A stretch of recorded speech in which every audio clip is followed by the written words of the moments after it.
Hot mic. Hot mic. Lucifer, you're always first in my book, buddy.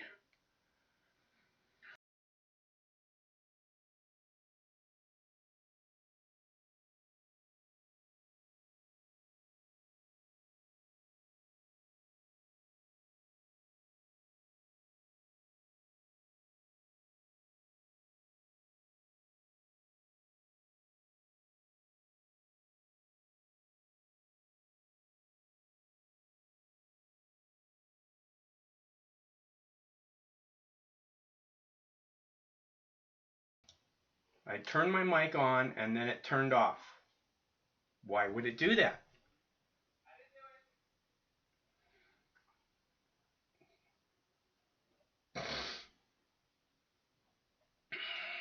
Alright, it's still on. I turned it on. More fear porn. Just for you, Barry. Just for you, buddy. Oh, Craig got some good voicemails from Barry White. Did I mention that? How old are those voicemails, Craig? Craig got some crazy fucking voicemails from Barry White. He's like, we're going to have to do a voicemail show. All right.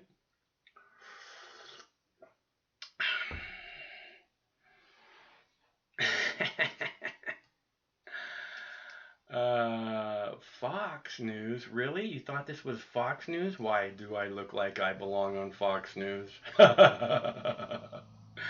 Yes, those people love me. They love Fox News over at Fox News so much. And you guys know it's true. I have got a fuck ton of videos for you. A fuck ton. Ready to go. See that? Including fucking Tiger.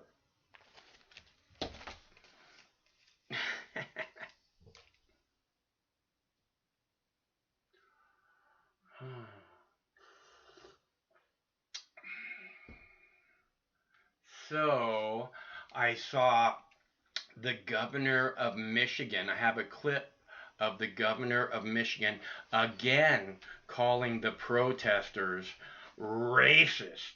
I mean, I'm pretty sure she flat out called them racist.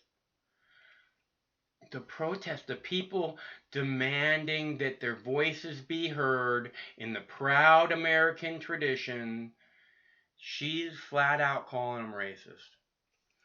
Because they don't want to bow down to her supreme power. How dare you question my authority? Who do you people think you are?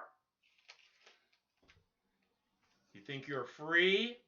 You think you have the ability to think on your own? The bird box monster is real. And if you people don't hide in your homes, it's gonna get you. How many times do I gotta tell you this? It's obvious the bird box monster is real.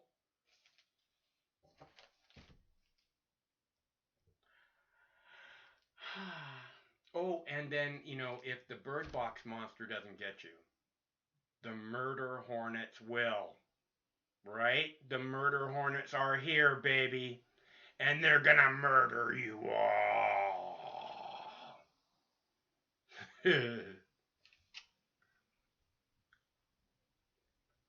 Right?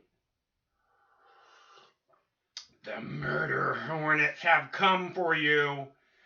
They kill you and then they steal your soul. They steal your soul and fly away with it. Oh. I have an interview with Steve Bannon where he says something that one of our callers has been saying for quite some time. I think Barry White is trying to call me out, man. He's saying I'm a liar about the voicemails. Oh. Should we find some voicemails to prove him wrong? Because that's the proof that came from his phone number. but I don't want to be a dick. I'm just saying, he's trying to call me out. We have That's some some bullshit, very bro. old. We have some very old voicemails from Barry White. So let Barry call out. You're not supposed to pay attention to the trolls, Craig. Let's see. What was I saying? Steve Bannon saying something that one of our callers, one of our regular callers, has been saying for a while, talking about how the COVID-19, the coronavirus, was spliced with the HIV virus. Something we haven't heard on the mainstream media before. I have that video for you. I will play it momentarily. He didn't say it was spliced. He said it could have been. Some of the reporting is that it could have been spliced with blah blah blah, which is something that we haven't seen before on the mainstream media up until this moment. Ooh, I have white nationalist stickers being stuck around the Seattle area. More racism. Racist. Oh, and the Canadian dictator bans assault rifles, assault weapons. Like 1,200 different weapons are now banned in Canada because the dictator of Canada, Justin Trudeau, decided that that's how things are. Right? They say in the news story, they say Canada has done this, but it's not Canada that did it. It's Justin Trudeau that did it. And this is important to recognize because we cannot let a crisis go to waste. Can we, Justin? Canada has announced an immediate ban on military-grade assault weapons. The Prime Minister, Justin Trudeau, said such guns had only one purpose, to kill the largest number of people in the shortest amount of time, and there was no place for them. Rich Preston has this. Canada has one of the highest gun ownership rates in the world, around 35 guns per 100 people. Activities like hunting and shooting are popular in many parts of the country, especially in rural areas. These new rules will make it illegal to sell, transport or use more than 1,000 types of weapon, effective immediately. There's a 2-year amnesty period in which people who currently own these types of guns will be able to return them. It comes after the murder of 22 people in Nova Scotia at the end of April, Canada's worst mass shooting. Canada doesn't have a right to bear arms enshrined in its constitution, unlike its southern neighbour, the United States. Neither does it have the history of mass shootings that the USA does. Nevertheless, getting rid of these types of weapons was a campaign promise of Justin Trudeau in the 2015 election. We often hear the phrase semi-automatic weapons being used, but what does it mean? Well, it means guns like these, which might look like they'd be better placed in the hands of the military than your average citizen, usually with some kind of semi-automatic feature, meaning they can fire a lot of bullets in very quick succession. Serious business, and now illegal. These weapons were designed for one purpose and one purpose only: to kill the largest number of people in the shortest amount of time. There is no use and no place for such weapons in Canada.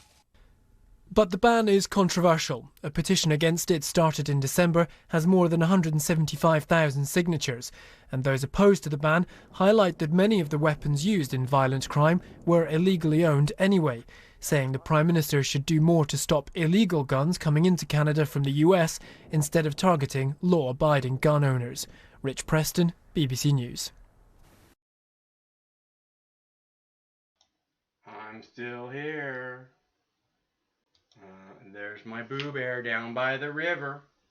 Oh, we went to the lake yesterday. It was a beautiful day.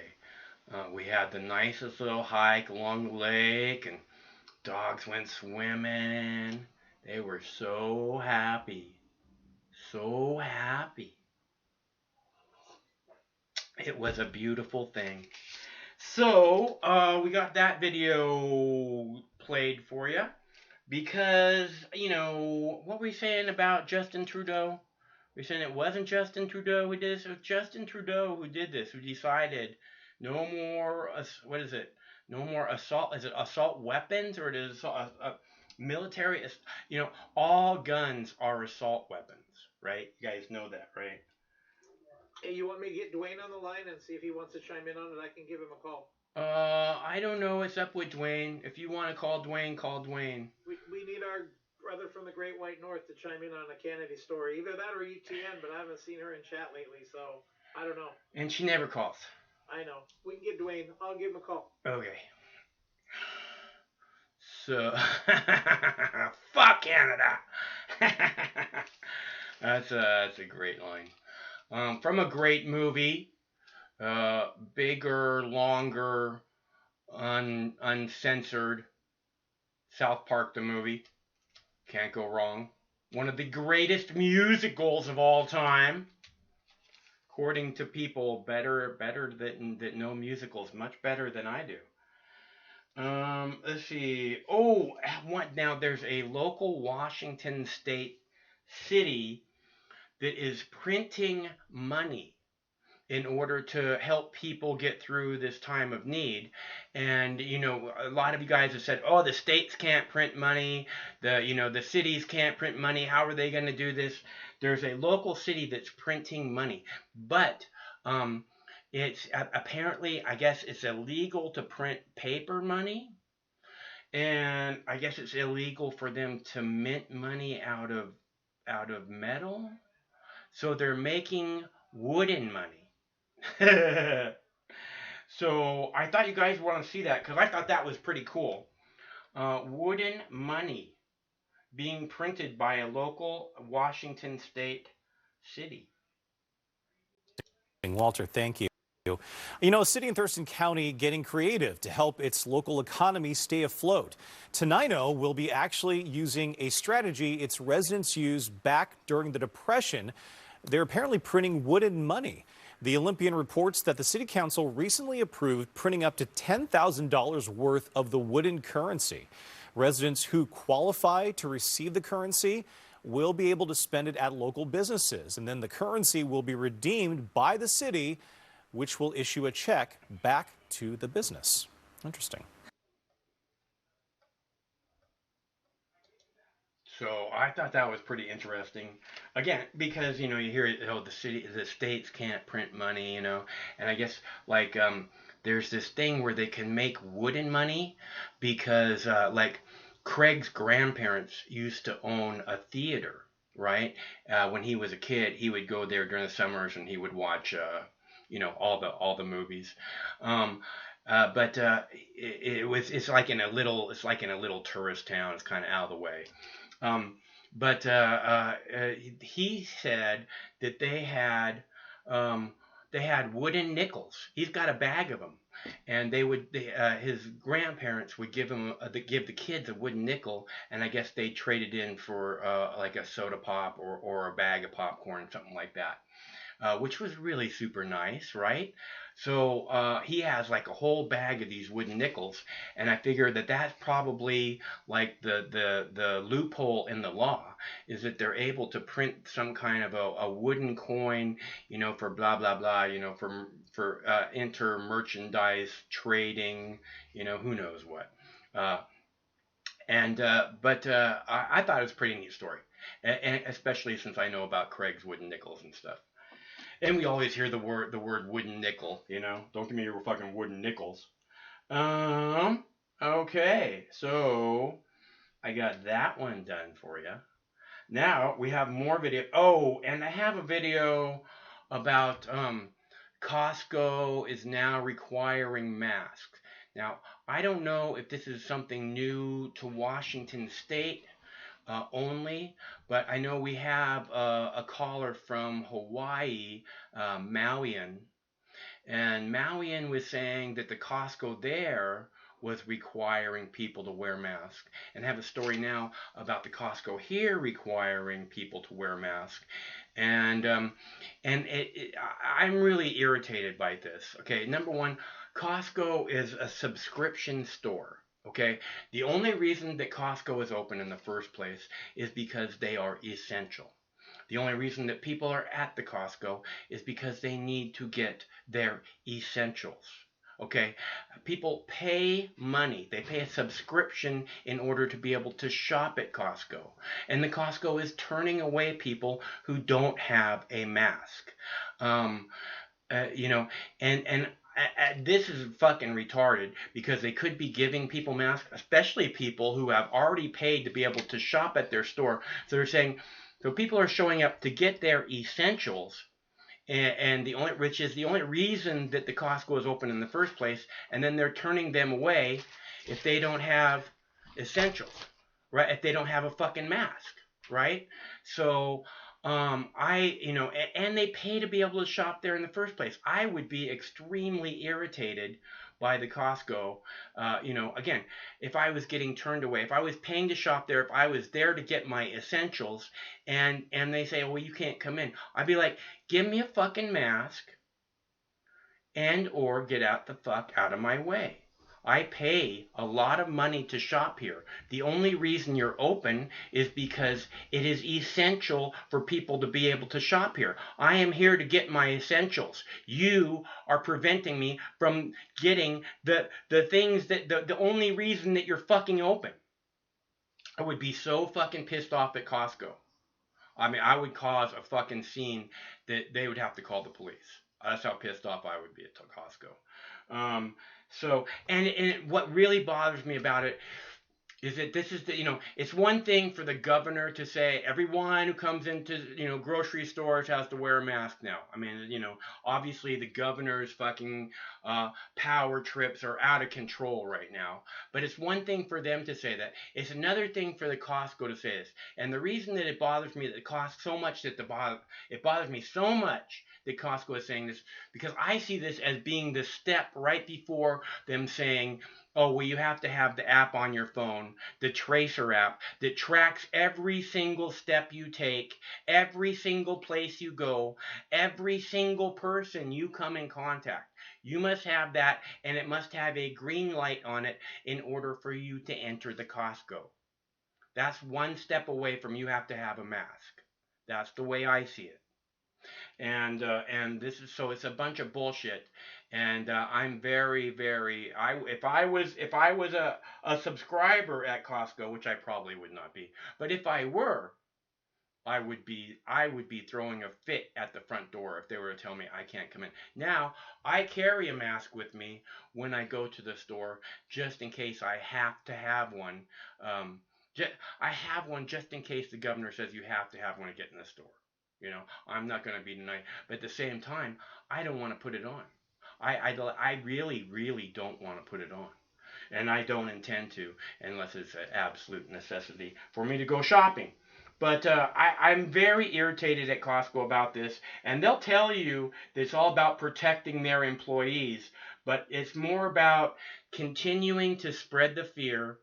The people aren't buying into the fear. Too many people are coming shopping at our store.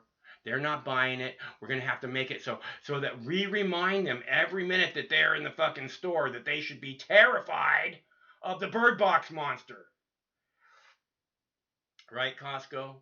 And prepare you for the fucking app that you're going to have on your phone with the green light that tracks you everywhere and every person you come in contact with. Which is fucking idiotic, because you go to the store and some idiot's got some, a yellow light, and you come in touch with, you're fucking within 6 feet of him, and now you have a yellow light. Give me a fucking break. It's fucking bullshit, okay? And they just want to know, they're just locking down everything. And I'm so irritated right now by these fucking fucks, especially Costco. Starting today, Costco is requiring all shoppers to wear masks. The store is turning away customers who aren't wearing one. Cover 7's Rob Munoz stopped by a local Costco store this morning. And Rob, it looked like most people that at least you saw followed this guideline. Well, Michelle, the first thing you notice at Costco and Soto is that there are lots of people still trying to get supplies here, even though they're still being isolated. The second thing is you notice there are a lot of masks that people are wearing. You also notice that the employees are checking people before they go in. Now, we went to the Costco and Soto here in Seattle. We talked to about at least a half dozen people between the opening hours of 10 a.m. and the senior shopping hour, which was just wrapping up. Costco's from Olympia to Orlando are requiring face masks for any customers who come in. If you aren't wearing one when you walk in, they're turning people away. We didn't notice anyone making a stand against the policy while we were out there, and all the customers we talked to thought the policy was reasonable to protect fellow customers and employees. When I came early, I came in the senior line, and yeah, he had checked your card and your mask before you could go in. Yeah, I'm glad that everybody has to wear a mask. I don't know why everybody didn't do this weeks ago. Now, we also stopped by a Whole Foods store in South Lake Union. Whole Foods says that they're requiring masks as well of all customers, but they're also offering them a free one if they don't have one when they get there. Costco also says it's limiting beef, poultry, and chicken items to 3 per customer to make sure that their shelves are still stocked. Again, we could see how this plays out nationwide, but the stores here that we went to, again, Michelle, seem to be pretty compliant with the mask rule. Back to you. All right. Thank you, Rob, for that look there. Seattle-based Starbucks is welcoming customers in some of its stores today. There will be a limited number of people allowed inside at one time, and seating is not an option. Customers are urged to use the Starbucks app so you can order and pay ahead. The company says in many cases they can pick up their order right at the door or from the drive-thru.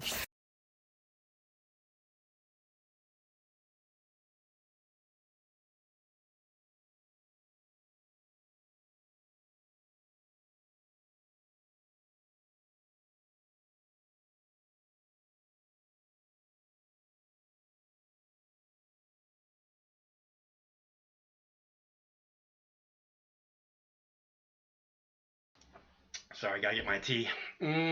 Tea. Alright, so let's see, we need a bong hit real bad. It's about time for that. Let's see, what was that? What did they do? Well, that was Costco. I hate fucking Costco. I hate me fucking Nana. Alright, so I have a video about the NRA canceling events and letting go people. Kim Jong-un apparently did not have surgery, so the whole fucking thing about him being missing and where's Kim and could he be dead from a fucking bad botched operation was a whole load of bullshit. Like everything else we see in the mainstream media, where should we go next while we heat up the fucking bong? Murder Hornets. Murder Hornets. The Murder Hornets are gonna get ya. Welcome back. Well, a big effort is underway to find and eradicate the Asian giant hornet after sightings here in Washington. There is concern because they can kill entire bee colonies. Q13's Grace Slim is live with what the state is doing to stop the invasive hornets and how you can help. Grace, this is a story that a lot of people are talking about right now.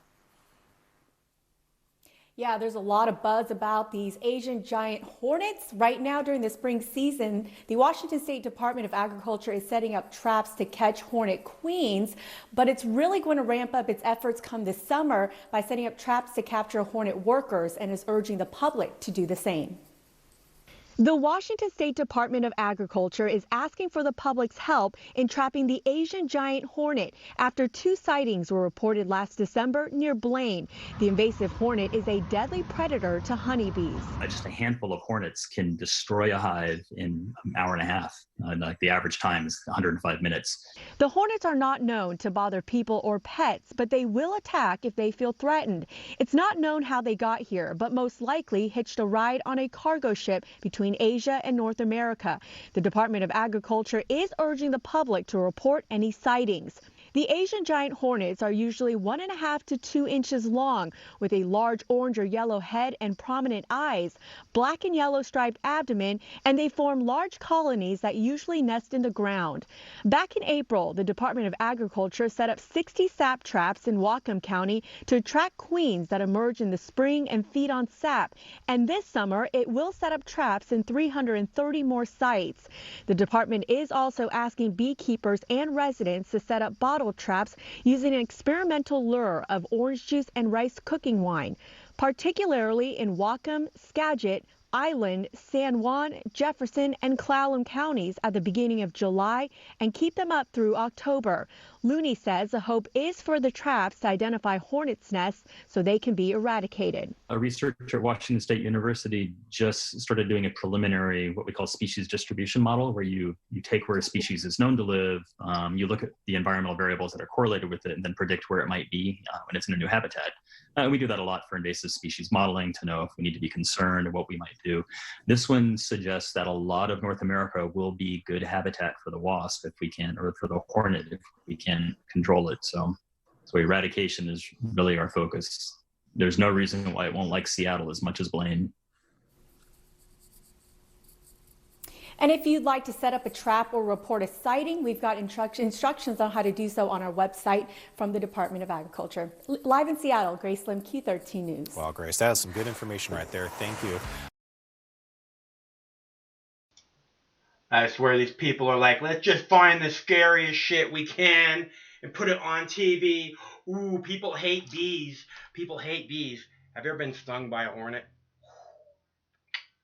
I got stung.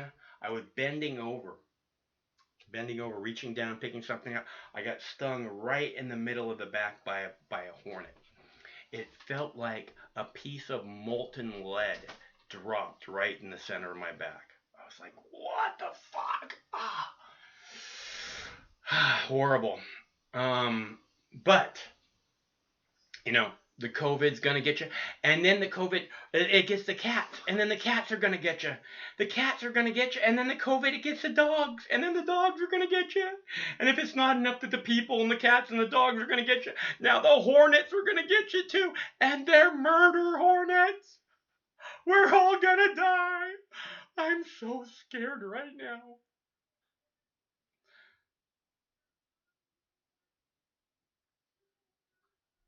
I'm almost ready. Oh, right. And they're Asian hornets. So you know they're fucking evil. Probably from fucking China. Fucking Chinese. Sending all their evil doings over here.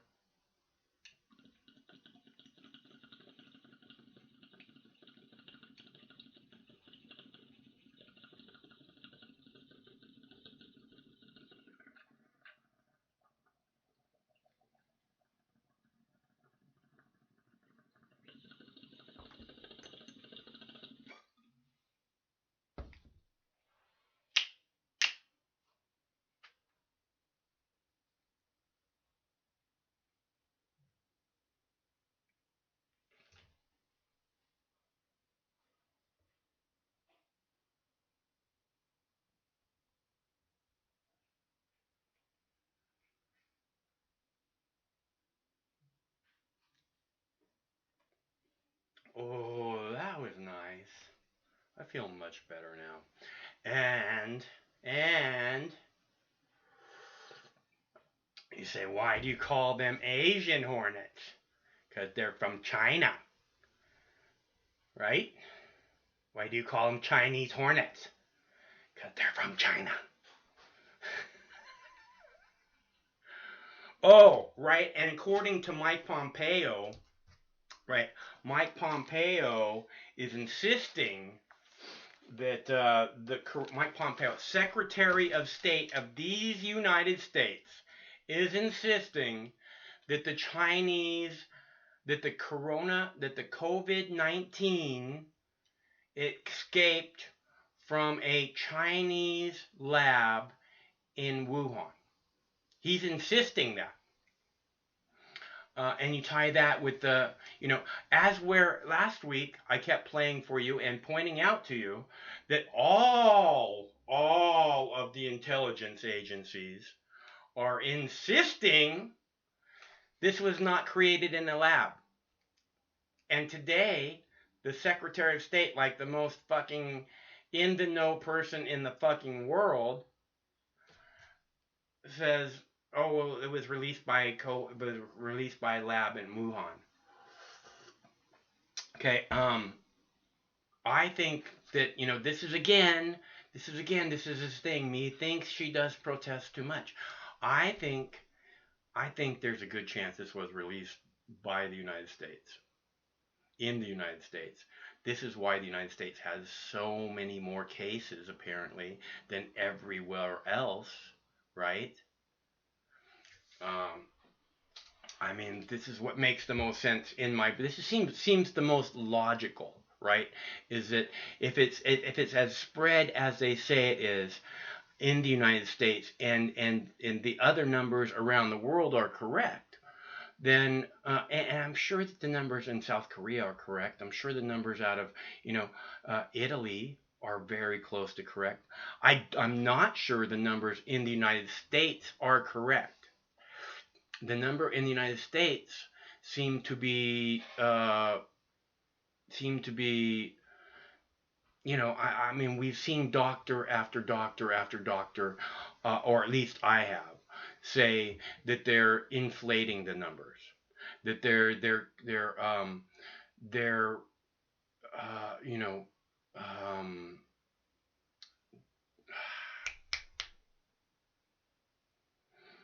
they're marking all the deaths basically COVID-19. You die from a car crash, COVID-19. You die from whatever, heart attack is COVID-19. That's how they're labeling all the deaths. I'm sure that they're being told to do that by the government. Not just told to do that. I would bet hospitals are being paid for each and every death that they get of COVID-19 from the government. This would be my bet.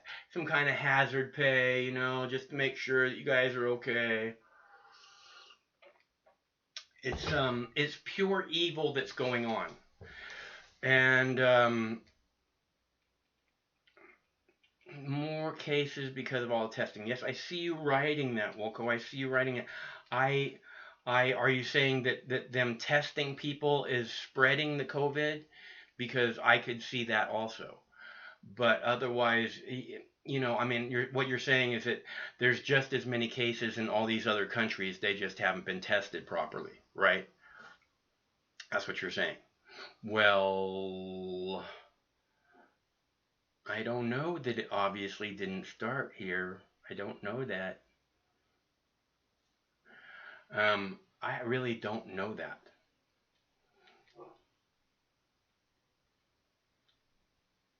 And there's a lot of people who say other things than it was released from a lab in Wuhan.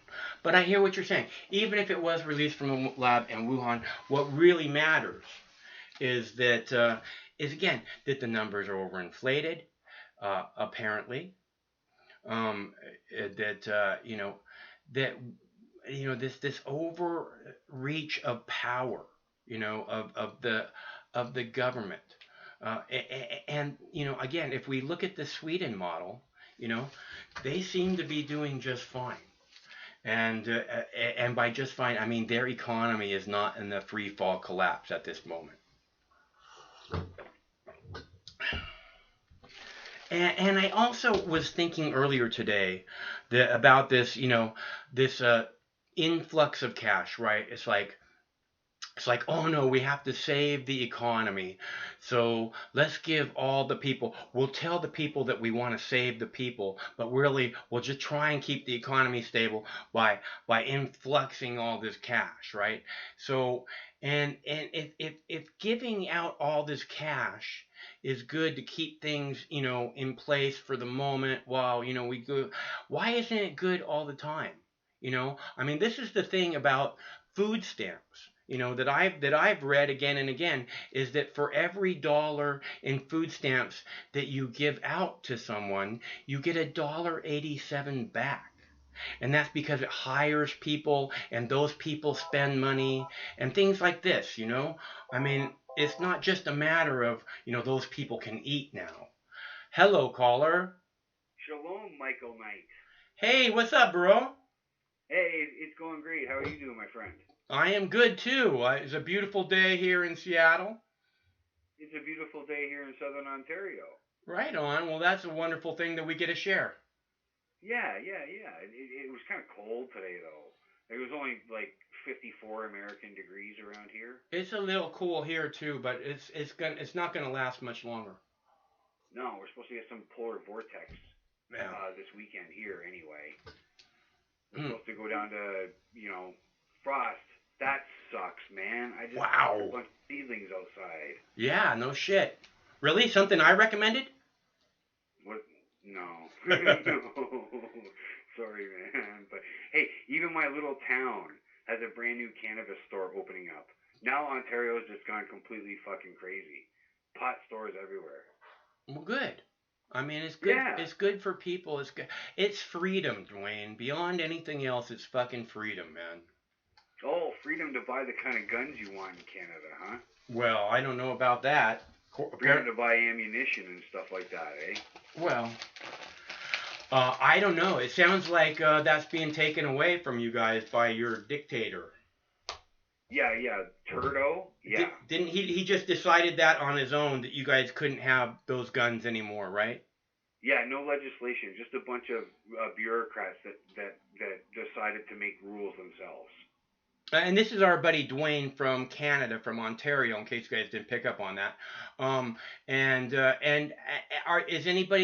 you talking to anybody about this, or are you hearing, other discussion than just the mainstream shit?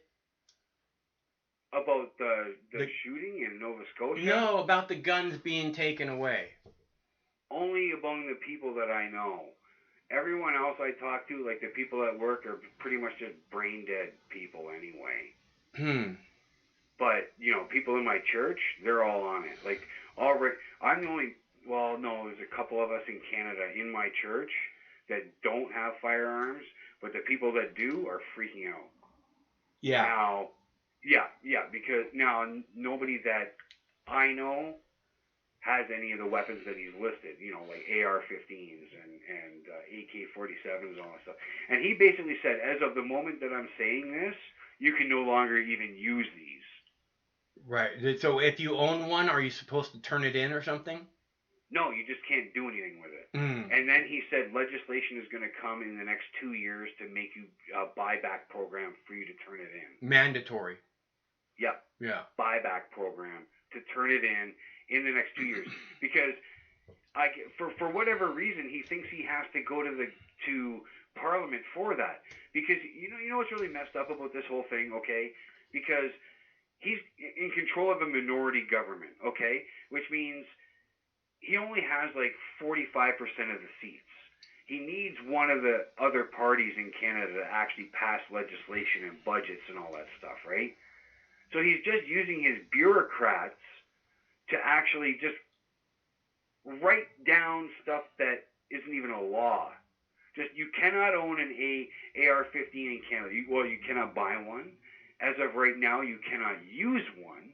Even if you're on a farm and you have your own target range, you can't use one. Oh, you can't even use one. Yeah. I hear you, Dwayne. I don't look, I'm a big Second Amendment guy.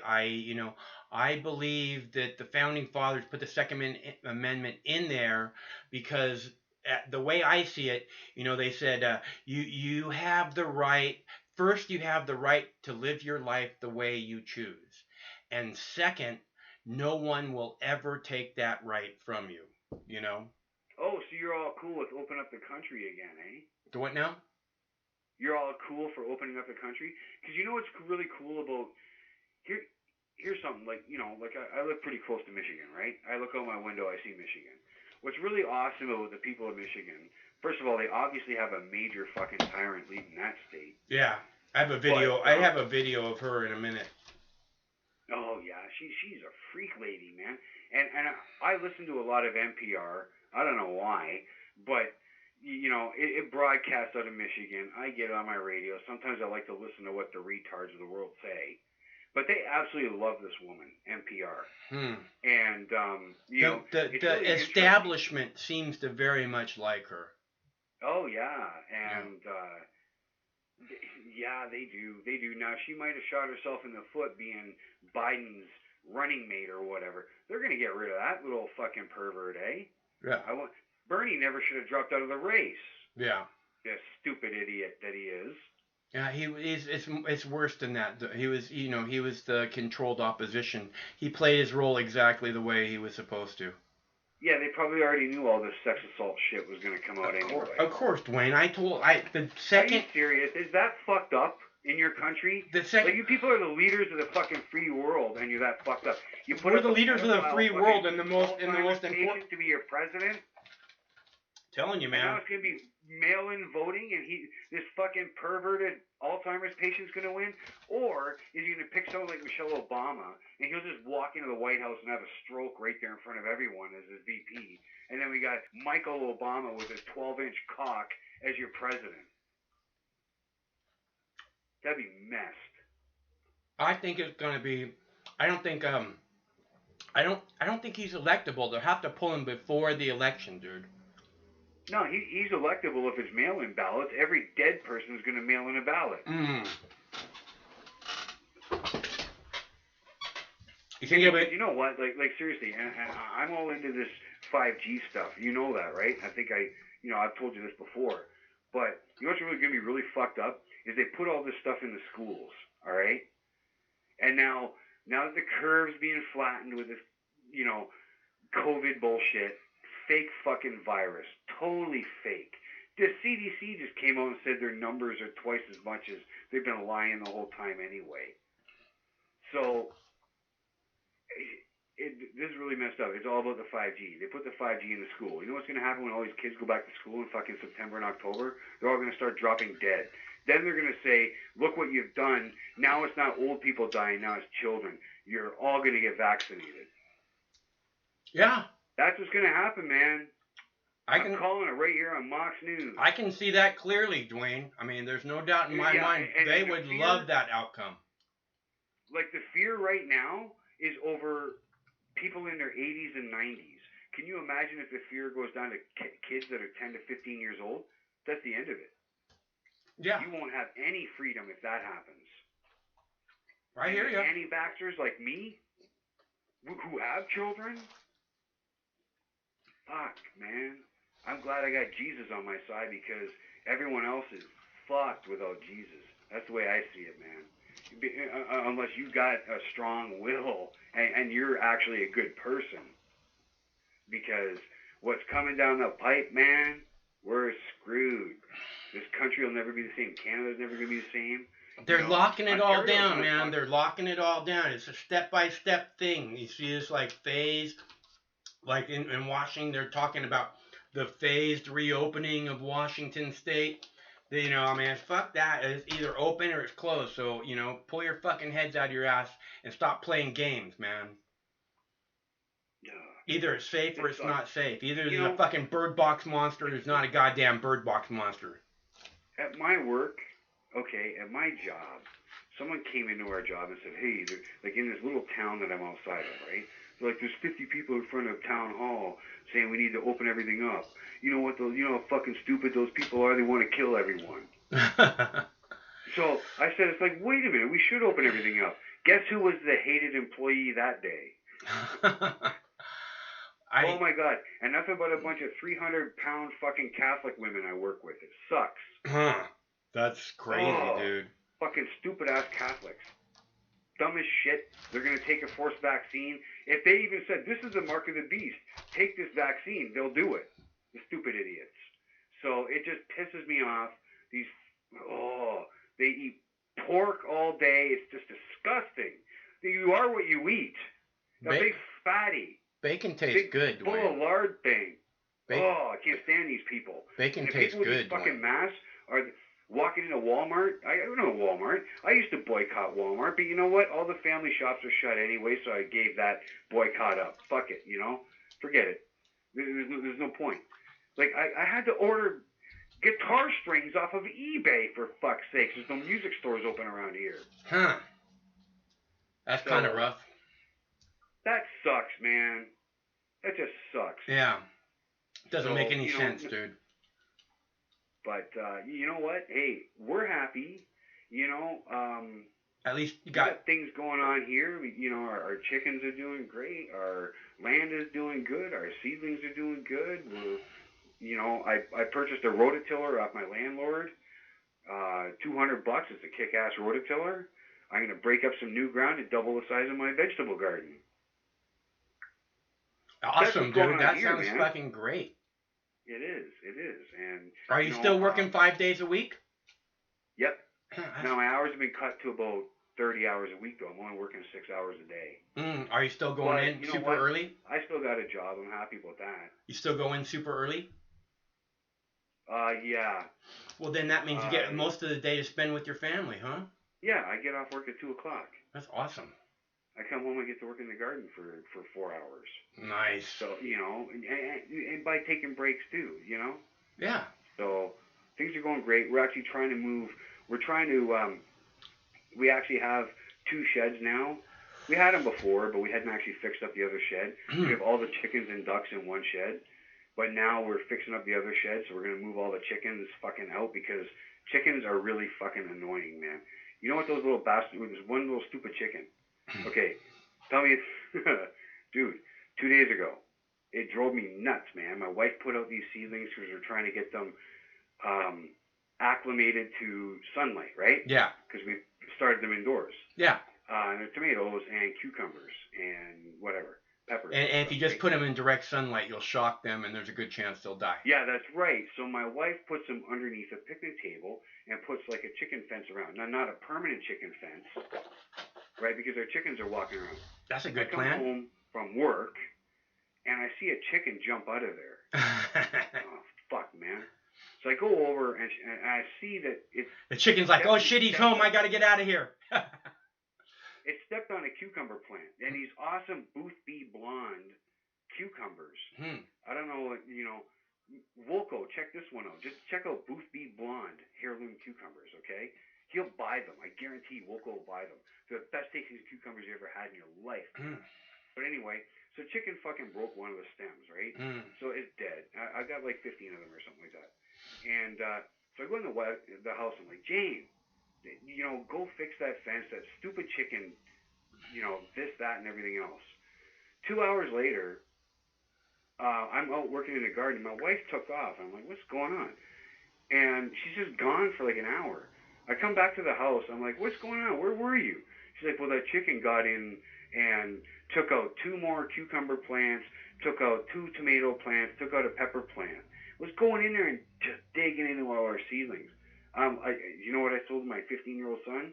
I'm like, what chicken did it? Chicken for dinner tonight. Yep, it's in my fridge right now, going through rigor mortis.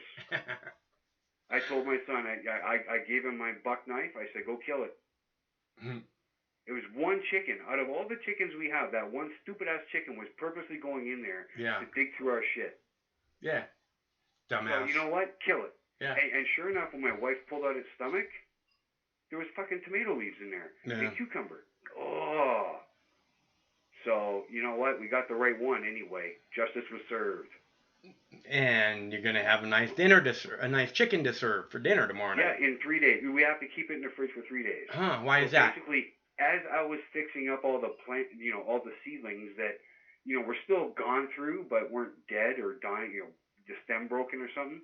So I'm going through all them as my husband or as my son and my wife are ripping feathers off this dead chicken. I hate plucking chickens, dude. But you gotta do it. Yeah, I do. Well, you know what though, and I feel bad because I'm like, fuck, like that was a really proficient egg layer. Yeah.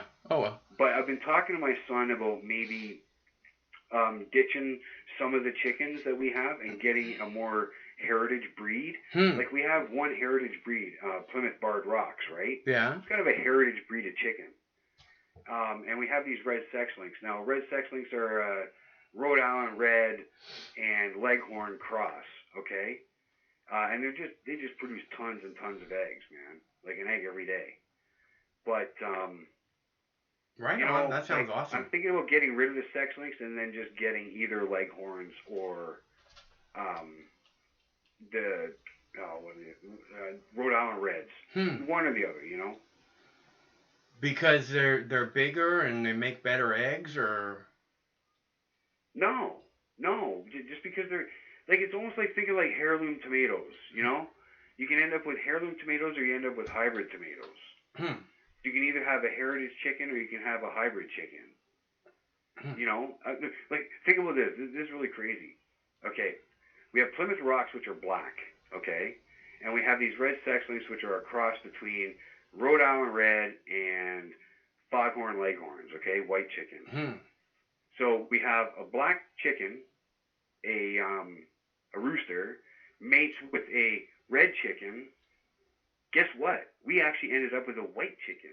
Can you imagine having a black dad and a red mom and have a white kid? Not really. It happened. I'll send you a picture. Man, cool. Why do you got to keep them? Why do you got to keep them in the fridge for 3 days? What's that? Why do you Well, you said you got to keep it in the fridge for 3 days. Why? Well, it goes through the rigor mortis, right? Oh, is that what it's important to before you eat them? Yeah. So we have to actually refrigerate it for 3 days before we can actually cook it. So, you know, oh man, things are just going so awesome. Collar's boring. Hey, fuck off, pillow bug. Anyway, you know, just things are going really good here. Awesome, Dwayne. And I'm glad you're doing good. I'm glad you're still doing the show. You know, keep it up. You know, people like Wilco are really awesome people in your chat room. I really appreciate people like him. But pillow bug, whatever. Pillow bug. He's probably got bed bugs, man. What a name. That's just disgusting. But anyway, you know, Mike, take care of my friend. And I really think that obviously the shooting in Nova Scotia was some kind of false flag. You know, it was obviously some kind of... Is there a lot of discussion about that? Are you seeing a lot of discussion about that? Only among smart people. 300-pound Catholics, no. You know, the average Joe on the street, the dummies walking into Walmart with masks on their face, they're not going to say nothing like that. But, you know, every time I go through Tim Hortons drive-thru in the morning, you know, there's a big sign, buy this special for Nova Scotia donut. You know, so... Oh, well, coffee shops like doing stuff like that, you know. Yeah, well, you guys love the Tim Hortons, man. I wish we had them here. You don't have a Tim Hortons in Seattle? I don't think so. They'd destroy Starbucks if they went there. The coffee's so much better. Probably why we don't have one. Because I know through Michigan and New York, at least, you know, Tim Hortons is all over at least the border areas, right? Yeah. But, yeah, that's too bad. And you're a border town anyway in Seattle, so I don't see why. But, you know what, man? It's awesome talking to you. I know it might have been boring about chickens, but that's did you see... That's probably because Pillow Bug lives paycheck to paycheck, doesn't have a fucking thing saved in his fridge. Maybe he's got 2 boxes of Kraft Dinner in his cupboard, you know? That's the difference between me and Pillow Bug. No, we wanted to talk to you about the gun ban thing because you know I'm not completely informed on it, and it's better to get information from people on the ground. So we appreciate that, Dwayne. Well, I'm not in Nova Scotia, but listen, the people. No, but you're in Canada, and the ban is. We're talking about the gun ban. Yeah, is in Canada, yeah, like, not Nova Scotia. You know, the people in Nova Scotia are the most friendly people. If you look, the guy had an RCMP police officer's uniform. Right. A real one. I hear His you. car I hear wasn't you. A real car. You don't go to the Goodwill and get a RCMP's officer's uniform. It's not going to happen. I went to Goodwill to get it. Yeah. Because I actually read a report on the CBC saying that last year 45 uniforms were actually stolen from RCMP detachments. So the RCMP itself cannot figure out what happened to 45 of their uniforms in 2019. They obviously keep track of this stuff. How convenient. How convenient for them, huh? What's that? That seems very convenient for them. Yeah, it does. It does, man. So, I don't know. RCMP, I know, is, you know, that's a Royal Canadian Mounted Police. Let me tell you something, the difference between American police and Canadian police. I'll be totally honest with you. Your sheriff swears allegiance to the Constitution, right? Same with Wolco's sheriff. Same with Dez's sheriff out in New Hampshire there, right? So all these sheriffs in the United States swear allegiance to the Constitution of the United States, right? They take a vow to protect... Or an oath. an oath to protect. It's a vow, an oath to protect it. You know what the RCMP swears an oath to, actually, and all the Canadian police? What's that? Her Majesty, Queen Elizabeth. Yeah, I don't get why you people are in love with the fucking monarchy. I fucking hate that pig. Why does anybody fucking love a monarchy? Give me a fucking break. What century is this, people? You know how many accounts I had removed from the CBC because I criticized the Queen? Come on, man. I've done this shit before. I had 3 accounts removed from the CBC on comments about the Queen. I only had 1 removed from comments about vaccines. Wow. And truth. About that Queen, that blood-drinking vampire fucking German woman who's in control of England. And I found out, too, that Trudeau... Here's something else, too, I just found out. Oh, man. He does the same fucking thing, man. He swears allegiance to some fat-ass woman, some 90-year-old woman in England. Really weird, man. He's not even swearing an oath to the voters in Canada or anything. I do not He serves on Her Majesty's Privy Council. That's what the Prime Minister of Canada's title is. I do not get the love affair between you and the monarchy in fucking England, man. Oh, fuck, I hate that. I don't know why Canada bent over for the Redcoats and you guys shot them. I don't get it. I don't know why we bent over for them. But I didn't. I don't. I hate that fucking Queen, man. Our money's so disgusting. How many of you Yankees in the chat room there have seen a Canadian $20 bill? Just pull up an image on Google. You'll barf up your fucking dinner. I get that for you. Seriously. Especially the new ones. And on our toonies and our change, man. That fucking woman's gross. And she's not going to die, man. I'm sure she's getting all the, dead baby fetus cells pumped into her that she wants. She doesn't look like she's headed out. Oh, man, it's terrible. It's terrible. So, I just think she's just such a gross-looking woman. I can't wait for it.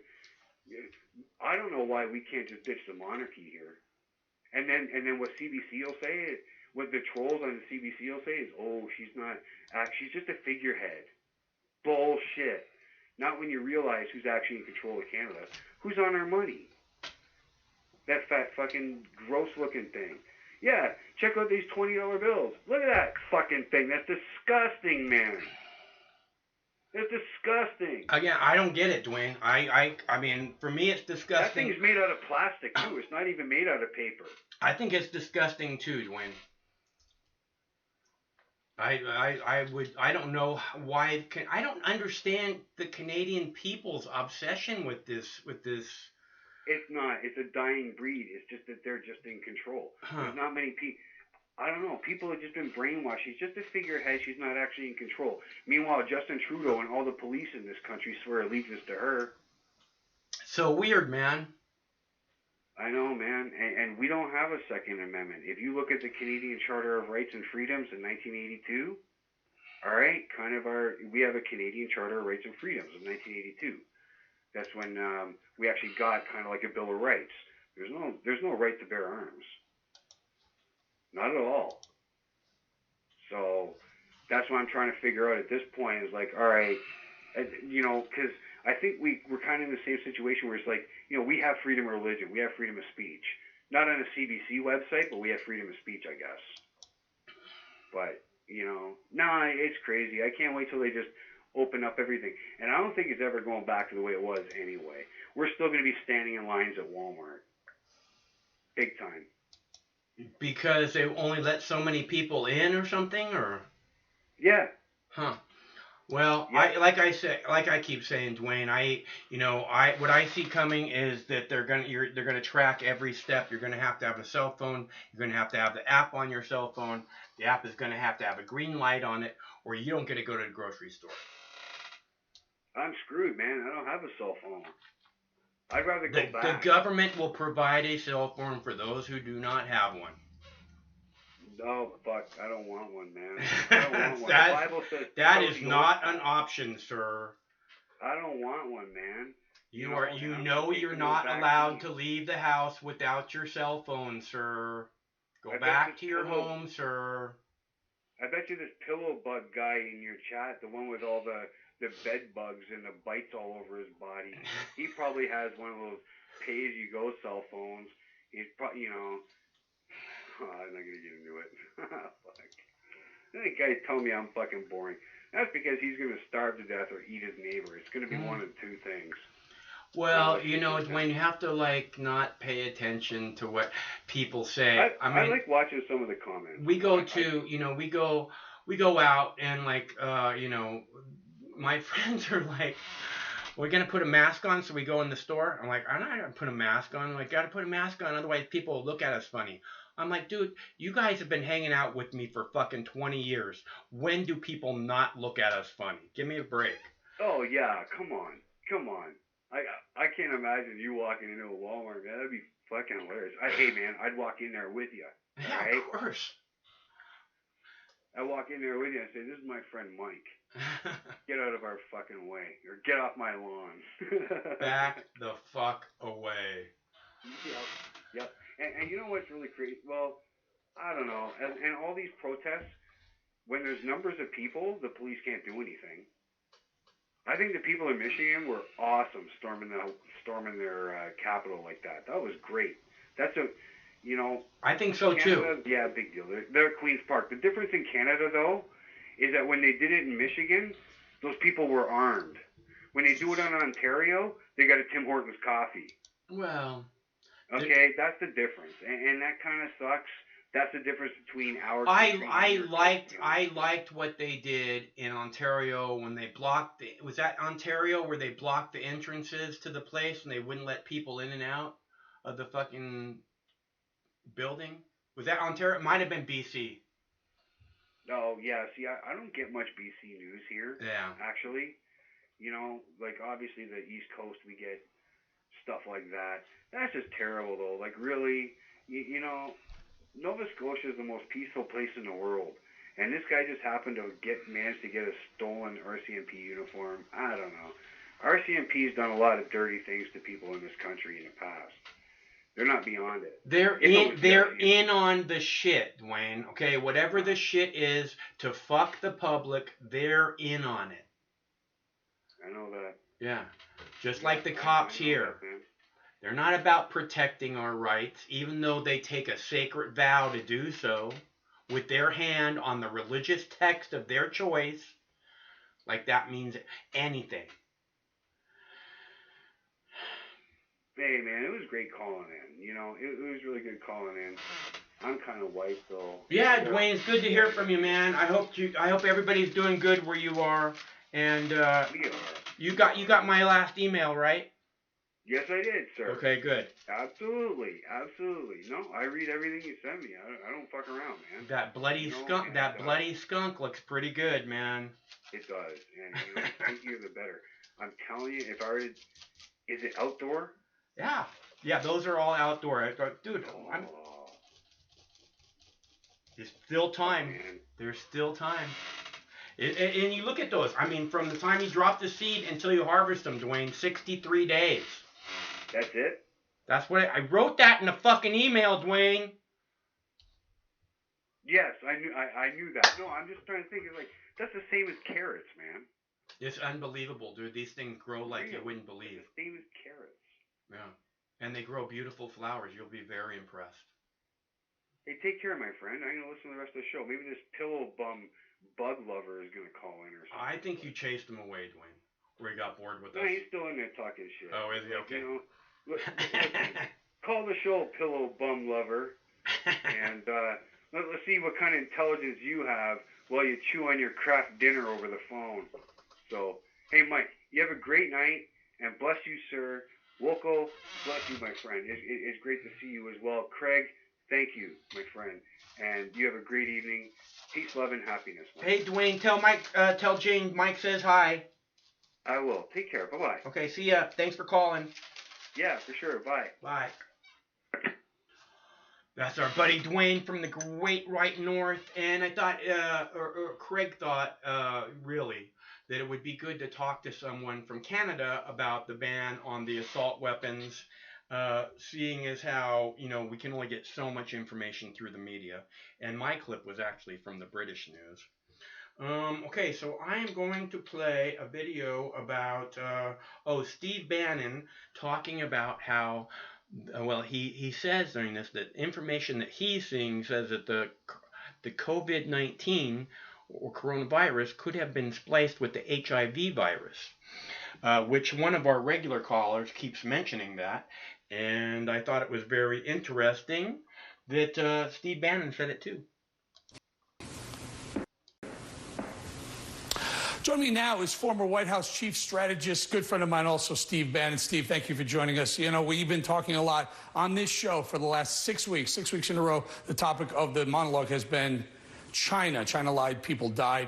Tell us what you think. What do you think really happened with this virus in China?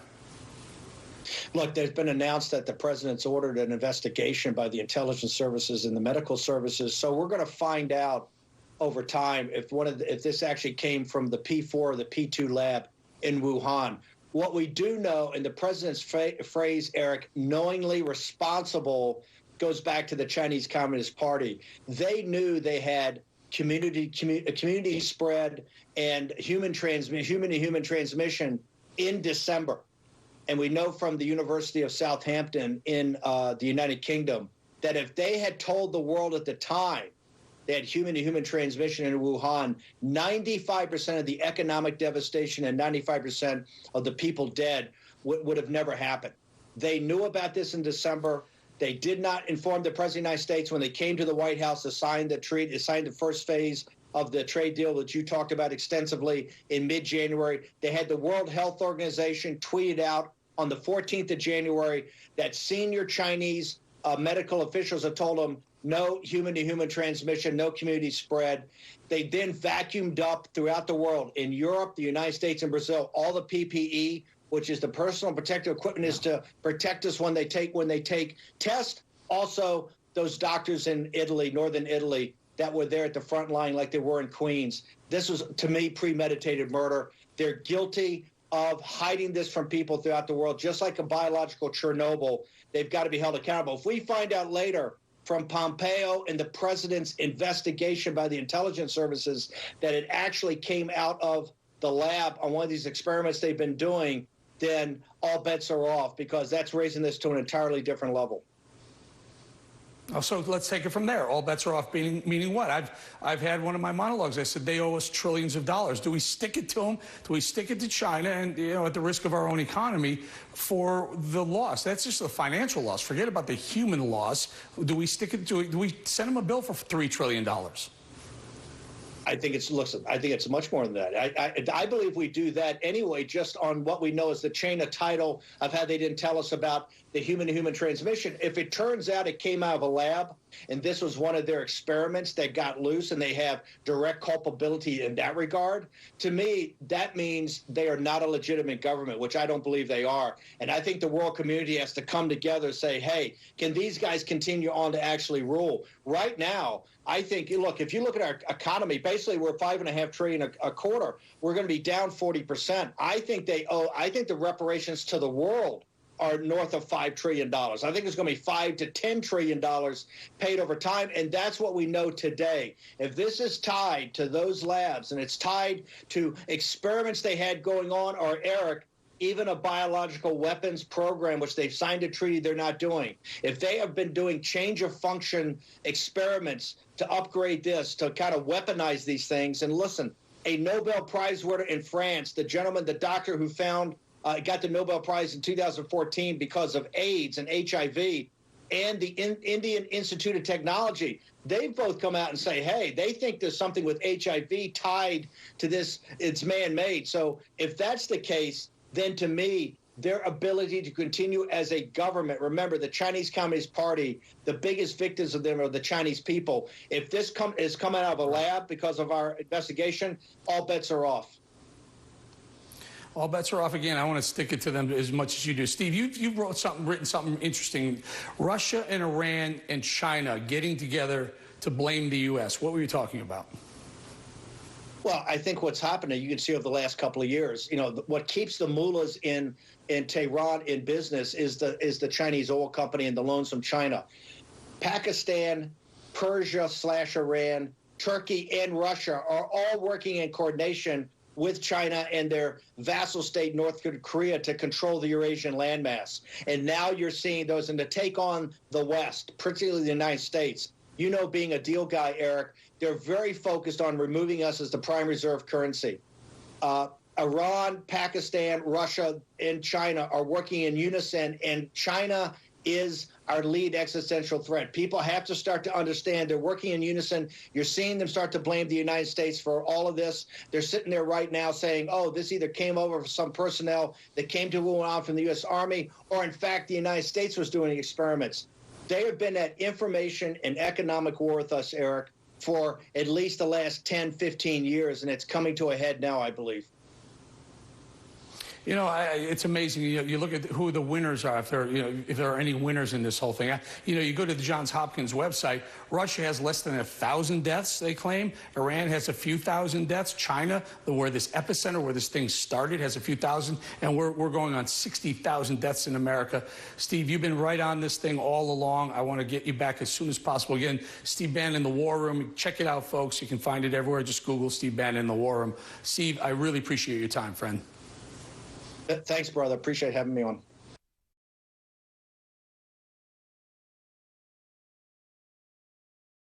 That one. Boom. Boom goes the mic. All right, so we are almost ready here. Are you guys almost ready? I'm almost ready. Oh, yeah, we got to hold China accountable, baby. We got to hold China accountable.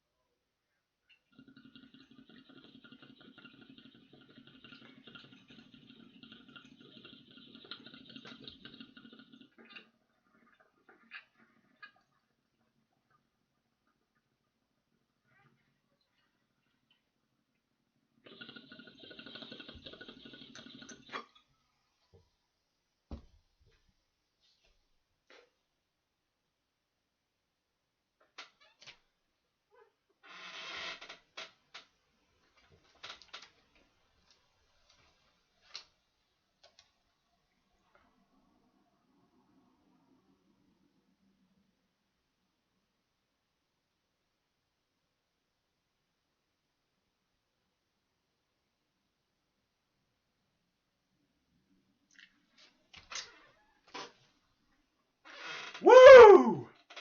All right. Okay, so where were we now? Oh, yeah. We were talking about a city in Washington State printing wooden money. I played that clip for you earlier, and I was talking about how Craig's parents, grandparents, used to own a cinema, movie theater, and that they would give wooden nickels out to the kids. So that they could exchange them for a soda or a bag of popcorn. Good for what to say? Good for I don't know what's this. What's it say? 10 cents in trade? I'm not sure. But either way, right? It's a little souvenir from the olden days, and I thought that was interesting. And I figure it had this has something to do with why that city can print wooden money. The clip I showed you earlier of the Washington State city that is now printing wooden money in order to help people. And they take the wooden money and then they can use it at local stores. And then the city buys back the wooden money for regular dollars. Interesting, huh? We'll see how that works out.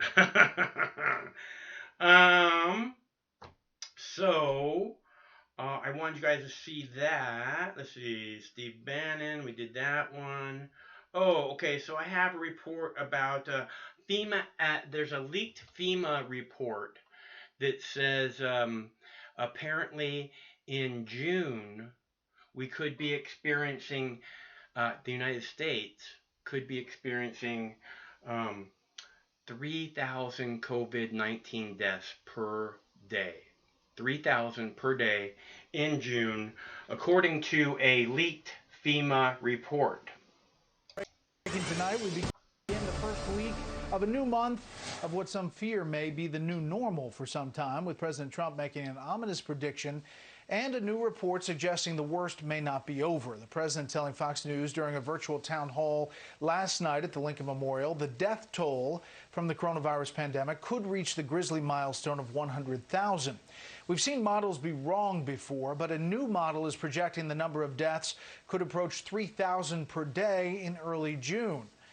That one is drawing particular interest tonight. Chief White House correspondent John Roberts starts us off from the North Lawn. Good evening, John. Brett, good evening to you. The coronavirus models are very much like the models that predict hurricane forecast tracks. They're often widely divergent and almost always change. But one dire forecast leaked today from a federal agency is drawing particular scrutiny at the highest levels. The White House today pushing back hard on an interagency report from FEMA that shows in the next month the number of coronavirus deaths could rise to 3,000 per day, and the number of infections could rise to 200,000 per day from the current 25,000. In a statement, the White House saying this is not a White House document, nor has it been presented to the coronavirus task force or gone through interagency vetting. This data is not reflective of any of the modeling done by the task force or data that the task force has analyzed. Fox News is told Dr. Deborah Birx has seen the report and disagrees with the projections.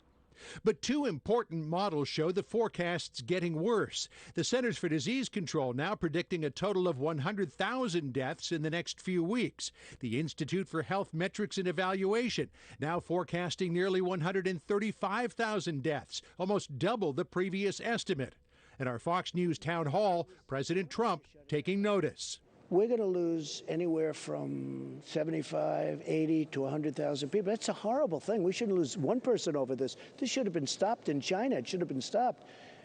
But if we didn't do it, the minimum we would have lost is 1.2 million, 1.4 million, 1.5 million. That's the minimum. The new forecast has reinforced the split in America between people angry about continued closures and those angry about reopenings. Well, I think you can satisfy both. If you're scared, you're going to stay back a little bit and you're going to watch it.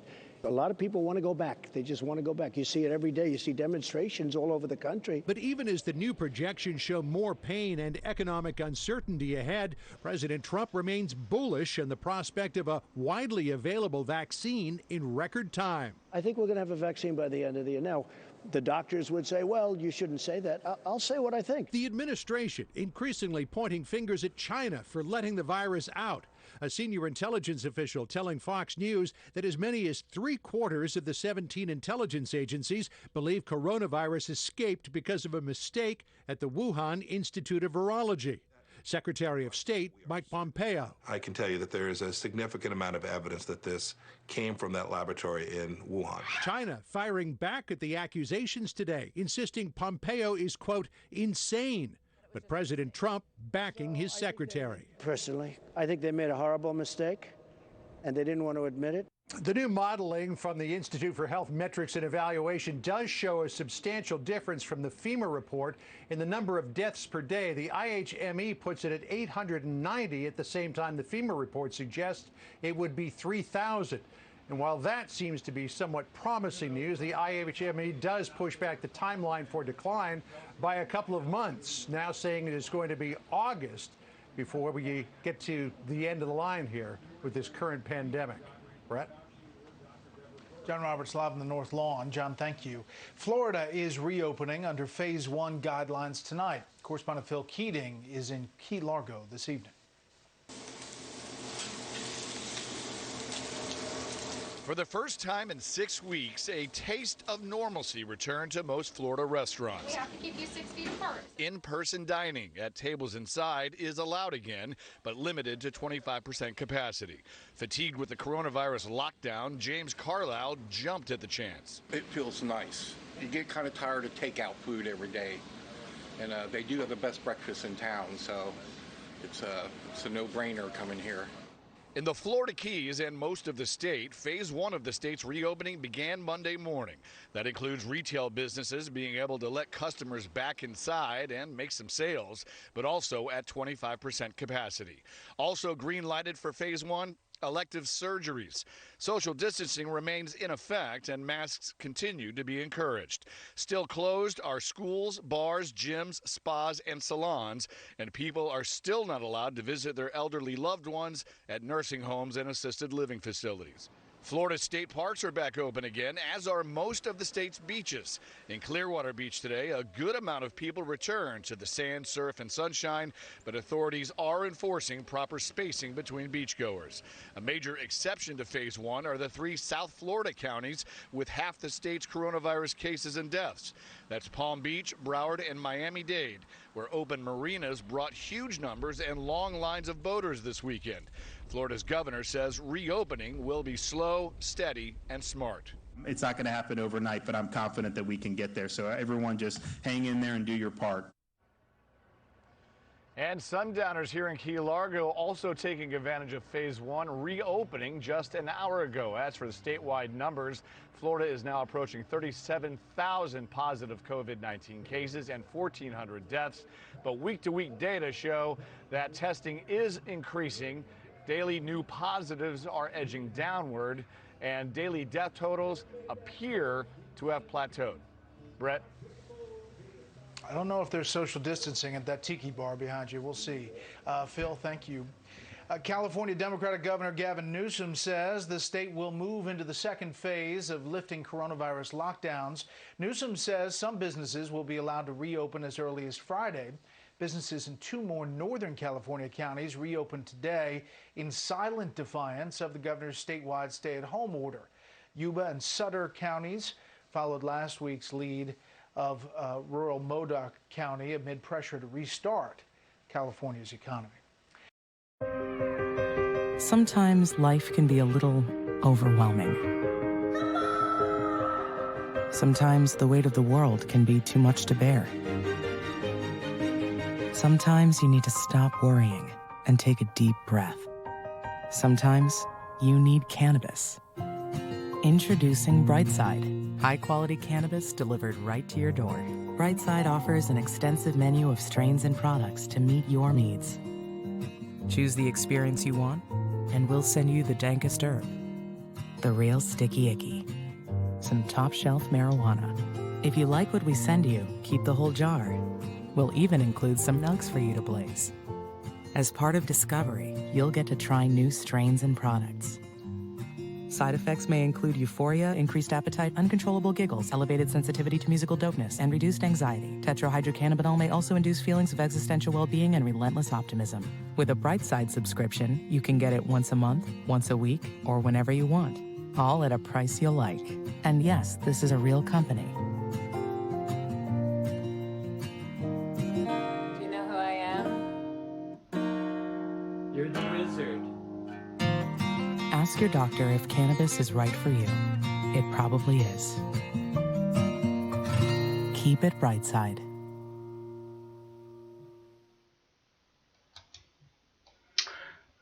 There's my Boo Bear down by the river, hanging out.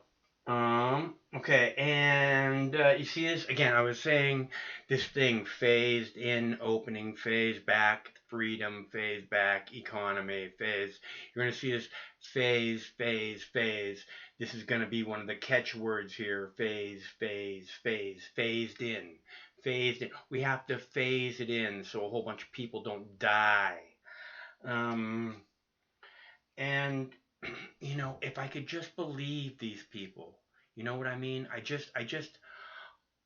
It's what I have said over and over again, you know, the pillars of our community, the people who we have nowhere else to turn, you know, the police, the medical, for-profit medical industrial complex, the politicians, the religious leaders, they're full of shit.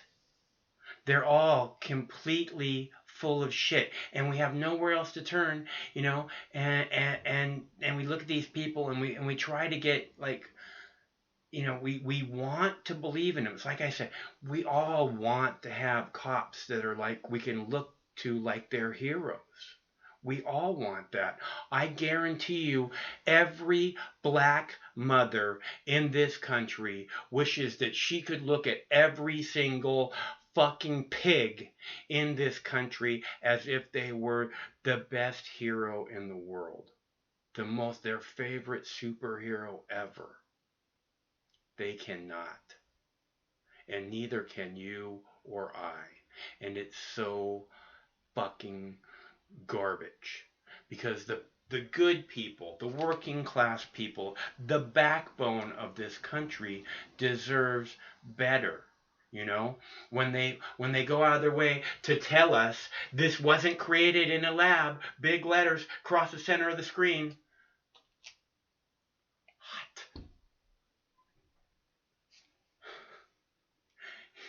Yeah.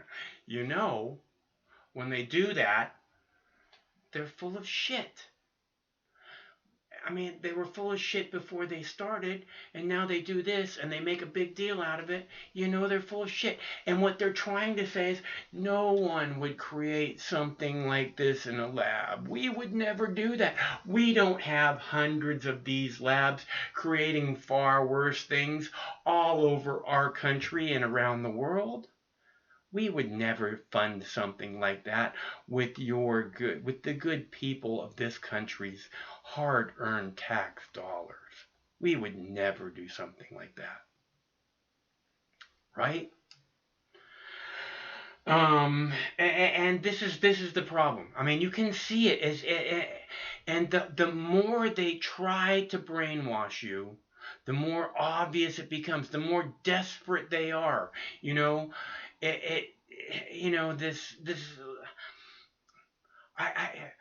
This next clip, right? They literally say, "We're watching you." I mean, literally, we're watching you. That seems to be, before it was, oh, no, we're not watching, we're not listening, nobody's listening to you, nobody's reading your text conversation. You people are all paranoid. What, you're smoking that new weed, right? Yeah, that concentrated shit. Oh, man, you people are way too paranoid. Nobody's listening to you. Nobody's grabbing every picture that your 12-year-old daughter takes with her cell phone, whether she sends them to someone or not. Why would anyone do something like that? Right? We know that they're full of shit. This is the problem. This is the real problem, is that our government, our media, our police, our medical people, our religions, full of fucking shit. And it needs to stop now. We don't have time to play these games no more. Okay? This crap with, oh yeah, we have hundreds of these labs around the world building 10 times worse thing than this COVID-19 shit. We don't have time for this. Anyone who thinks that our fucking limited fucking resources should be spent building something like that needs to go to prison. Anyone who actually voted to spend our money, our hard-earned limited resources in such a despicable and evil fashion needs to have their motherfucking heads cut off. Am I making myself clear? We deserve better. This is all I'm saying. How are we supposed to respond to everything being full of shit? To not being able to trust any of the pillars of the community where we have nowhere else to turn? How are we supposed to respond? Except off with their heads. Because when I say that, I mean it with all my heart. Off with their heads. And that being said, let's listen to the mayor of Chicago, shall we? Well, the science is accumulating that we can begin to scale back our mass quarantines, particularly the more draconian elements of them, without disastrous risks to public health. There will always be risk. People will long die of this virus, no matter whether we get inoculations against it or not. But we can pull back a little. We know that because there is evidence of it pretty much everywhere. Sweden never locked down, and despite what you have likely heard, Sweden is still no worse off than a lot of Europe. States in this country like South Dakota, Iowa, and Arkansas did not issue shelter-in-place orders ever, yet all three of those places were below the national average in coronavirus cases and in deaths. Denmark and the Czech Republic loosened restrictions and have seen, at this point, no surge in new cases. So it's pretty clear that in many parts of this country, we could almost certainly do the same. And yet some cities and states will not consider doing this. In fact, if anything, they're moving in the opposite direction. As the pandemic appears to recede, at least for the moment, their restrictions are becoming tighter. And that's when you know this isn't really about public health. It's about making mediocre people more powerful. And there may be no one in America more mediocre than the mayor of Chicago, Lori Lightfoot. Lightfoot recently announced that anyone who meets privately with friends or even talks about meeting privately with friends on social media will be monitored and could be arrested. Now, I've directed Superintendent Brown to order all police districts to give special attention to these parties. And this is how it's going to be. We will shut you down, we will cite you, and if we need to, we will arrest you and we will take you to jail. Period. The time for educating people into compliance is over. Don't be stupid. Don't come out. Don't advertise on social media. We're watching you. Do the people of Chicago take Lori Lightfoot seriously? How did a buffoon like that wind up in the mayor's office? Lori Lightfoot believes she has the power to imprison you if you talk about your weekend plans on Facebook. How did she get the power to do that? Well, that's still not clear. What is clear is that Lightfoot has no intention of following her own rules, living by her own restrictions. We know that because Lori Lightfoot recently broke her own quarantine in order to, and this is real, get her hair done. She got caught when her hairdresser blabbed about it on social media, but perhaps not surprisingly, she didn't seem ashamed in the slightest. Unlike you, she explained, Lori Lightfoot has to look good. I'm the public face of this city. I'm on national media and I'm out in the public eye. And, you know, I'm a person who, I take my personal hygiene very seriously. As I said, I felt like I needed to have a haircut. I'm not able to do that myself, and so I got a haircut. I take my personal hygiene very seriously. I feel like I needed to have a haircut. The funny thing is, you may be feeling the same way. Maybe you take your personal hygiene seriously too. Maybe you'd like a haircut. But are you Lori Lightfoot? Okay, didn't think so. So shut up and get back to your smelly apartment. Stop complaining. And if you don't, you're a Nazi. That's their new line, which is really their old line. In fact, it's always their line. Disagree with them and you are a Nazi. And because they've now lost all capacity for nuance, they're actually saying it out loud now. Over the weekend, CNN suggested that anti-lockdown protesters in Michigan were in fact white nationalists, very much like the ones who marched in Charlottesville famously a few years ago, because of course they are. They're disagreeing with the people in power. Must be Nazis. Governor Gretchen Whitmer hastened to agree with that assessment. Some of the outrageousness of what happened at our Capitol this week, depicted some of the worst racism and awful parts of our history in this country. You know, the Confederate flags and nooses, the swastikas, the, behavior that you've seen in all of the clips is not representative of who we are in Michigan. So when you disagree with me, says mouth-breathing political hack Gretchen Whitmer, you're a Nazi. And CNN agrees, because if there's one thing that CNN cannot stand to see, it's dissent. Ordinary people disagreeing with the proclamations of the mighty. How is that even allowed? In fact, just the other day, one CNN reporter whined on Twitter that too many people were going to a park that he liked. So when New York police swooped in to break it up, that reporter applauded. How dare they? It's my park. Over on CNN, they celebrated the arrival of Chinese drones in the skies over New Jersey, because what this country really needs is more surveillance and hectoring from the people in charge. Or as MSNBC put it, it's life-saving. Please move away from each other and separate. Elizabeth, New Jersey is now using drones to spread the life-saving message. You are not immune to this virus. The drones make it easier for police to see into certain areas where access by patrol cars is more difficult. That includes tight spaces between buildings, behind schools, and in backyards. You don't need to be some crazed, wild-eyed civil libertarian with a goatee to find all of this pretty distressing. What's happening now is unprecedented, it's dangerous, and it's completely and unequivocally unconstitutional. It violates the letter and the intent of the Bill of Rights on many levels. And someday soon we will deeply regret letting all of this happen. If only we had someone now to protect us as our rights disappear. Oh, wait, we do. The ACLU. For more than 100 years, the American Civil Liberties Union fought for the civil rights of the powerless, which at this stage means you. You're the powerless. So where's the ACLU today? Well, they're playing along with the authorities. They're sucking up to power. They're joining CNN and telling you to shut up and obey.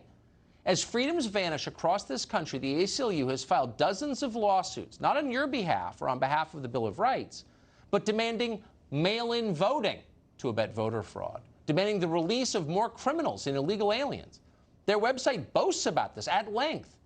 But so far, it looks like the ACLU has filed only a single lawsuit in response to the mass quarantines, and it was in Puerto Rico. What's the message? The message is the ACLU is squarely on the side of your overlords now. That's a change. Meanwhile, our country and its centuries-old norms are dying before our eyes. We could give you many examples here, too. In Montgomery County, Ohio, authorities are reporting a greater than 50% increase in deaths from opioid ODs. Addiction rates, not just to drugs, but to alcohol, are skyrocketing. From the data we have so far, that seems true across the country. And yet, paradoxically, at the very same time, cancer patients are going without. Here's one indicator of that. Merck, the pharmaceutical company, the huge pharmaceutical manufacturer, is predicting a major hit to its earnings. Why? Because its biggest cancer-fighting drug is being prescribed less often. It's not that fewer people have cancer or they need it less. It's they can't get into the hospitals or they're too afraid to. They've been intimidated by politicians into not getting cancer treatments. Vaccines, checkups, major surgeries, all being delayed. People will die as a result of this. In fact, they already are dying, and that's fine with the people in charge. Just don't plan a dinner party on Facebook. They'll arrest you for that.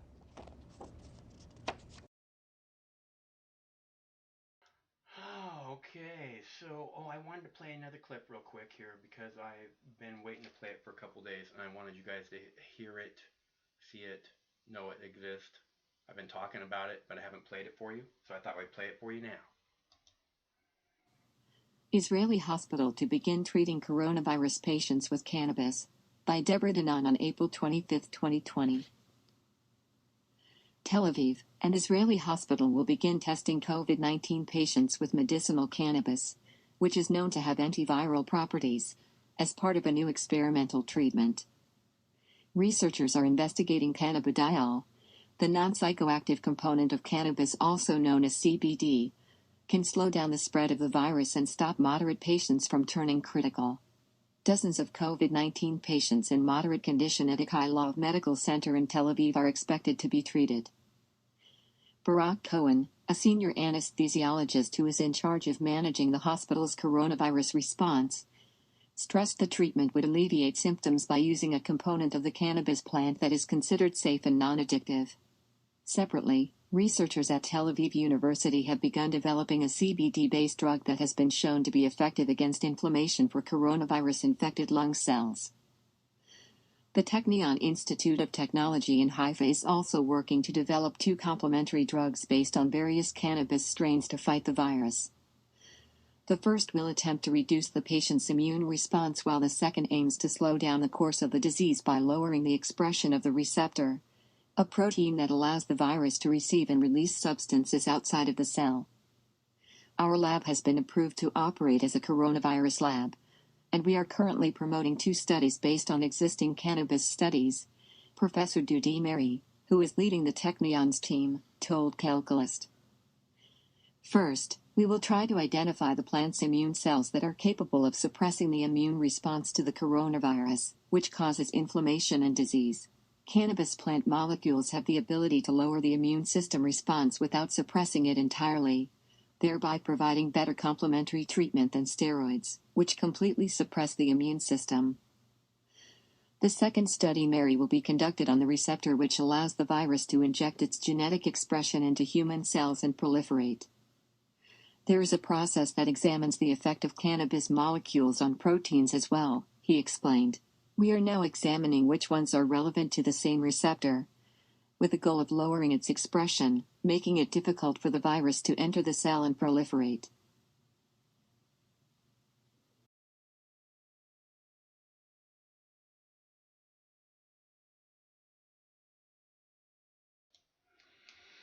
There's my Boo Bear down by the river. He's dreaming about something. He keeps like flipping his paw like, rawr, rawr. Maybe he's swatting birds or something. So I thought you guys want to see that. I've been talking about this for a week now about how Israeli hospital is treating COVID-19 with cannabis. Again, over and over again, I recommend to you guys to eat cannabis, to take cannabis. I said a few weeks ago that I was reading or seeing or hearing somewhere that, inflammation is one of the big symptoms of the COVID-19 and that cannabis is a known anti-inflammatory. Again, all I'm saying is that the Mox News viewers are just a little bit ahead of the curve, if you know what I'm saying. So I thought that was it. We grabbed that a couple days ago. But we had so many clips the last little bit. I still have a fuck ton of clips that we haven't played tonight. NRA is canceling events and laying off people. That's interesting. That you don't hear every day. The National Rifle Association is laying off workers and canceling its major events as the coronavirus dulls what would normally be a crucial year for the gun rights organization. The NRA is furloughing some employees while subjugating others to 4-day work weeks and pay cuts, CEO Wayne LaPierre said in a memo to staff. LaPierre, who also took a pay cut, said these changes would be temporary. The roughly 5 million member organization was forced to shut down several events that would typically lead up to a presidential election, the biggest of which being its national convention. Considering it's likely President Trump would have paid a visit, it's unknown how much pull the NRA will have on this year's presidential race. The NRA's financial problems and event cancellations follow an already difficult time. The organization has been engaged in several legal challenges against government regulators and its former marketing agency. It's also faced pressure as the public's desire for stricter gun laws increases. The pandemic hasn't stopped the NRA's lawsuits, however, as it sued New York last week and California officials in March for deeming gun stores non-essential businesses during the pandemic. For Newsy, I'm Caitlin Baldwin.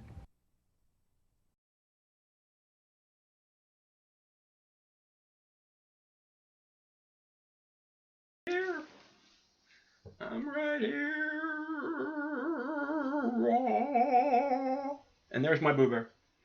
There's my Boo Bear. Down by the river. Taking a little nappy. Let's see, what was that video? Oh, NRA cancels events. Let's see, what else do we have here? Dismissing social distancing. Oh, white nationalist stickers seen around Seattle. I know you guys want to see that. Police in Black Diamond are cracking down on a rash of racist messages. White supremacist stickers have been popping up around town. The stickers are part of Patriot Front, and the Anti-Defamation League defines them as a white supremacist group. Some residents say racism has been a problem in that area. I have seen incredible amounts of empathy and acceptance within this community and the exact opposite. But I believe that this community truly cares for each other. Police say placing these stickers on private property is a crime, classified as malicious mischief, and in more serious cases, malicious harassment. Organizers behind the Tax Amazon campaign are taking on a new legal and political battle. They want the city of Seattle to allow people to sign initiatives digitally during the pandemic. You can file to be a candidate for office electronically. People should be able to file for measures to go on the ballot through the initiative process electronically as well. The group is led by Seattle City Council member Shama Sawant. It claims that without online signatures, campaigns would be forced to rely on expensive mass mailings, which they say would give corporate-backed campaigns an unfair financial advantage. All right, so you see the chyron on that one. It's like white nationalist stickers sparks fear. This way you know how it is that you're supposed to respond, right? You're supposed to be fearful. That's basically the standard given response to everything in the news, but they make clear, you know, what is it? It's a white nationalist. Where's that at? There it is. White nationalist. Police in Black Diamond are cracking. White nationalist sticker sparks fear. So you know how to respond. See, they're putting it right on the screen in case you're not sure how to respond to the word patriot. You're supposed to be terrified, like everything else in the news. In case you don't know how to respond to the news, fear, fear, fear, fear, fear, fear, fear. Are we clear now? I'm so afraid I can't even show my face. You know what I'm saying? It's just never ending with these people. You know? I mean, why can't it's like their job is to make you afraid. Constantly, never ending, don't give you 1 second. Even the local news. We used to play sports and we play the weather, right? Although, you know, they do their best to scare you with the weather. And if the weather's ever on the national news, you know it's there just to scare you. You know, there's people are going to die. The weather's going to kill people again. How many people this time? You know it's true. And I despise them for it. Because, you know, I mean, again and again and again, way from the beginning of Mox News, it's don't buy into the fear. Don't buy into the fear. Don't buy into the fear. Because that's not who you are meant to be on this planet. You're supposed to go forward with your head held high, proud, assuming the position of the tippy top of the food chain, the upright walking, big-brained tippy top of the food chain. Never forget that's who you are. Always stand and walk proud. For that reason, primarily. You know, it's not because of anything else. I mean, there's probably lots of reasons for you to walk proud, you know. But again, not in fear. That's just not meant to be how we are supposed to move through our existence on this planet. You know, that's how the little tiny birds scamper around and they're like, oh, what was that? What was that? What was that? You know, that's how they live. Not the upright walking, big brain top of the food chain.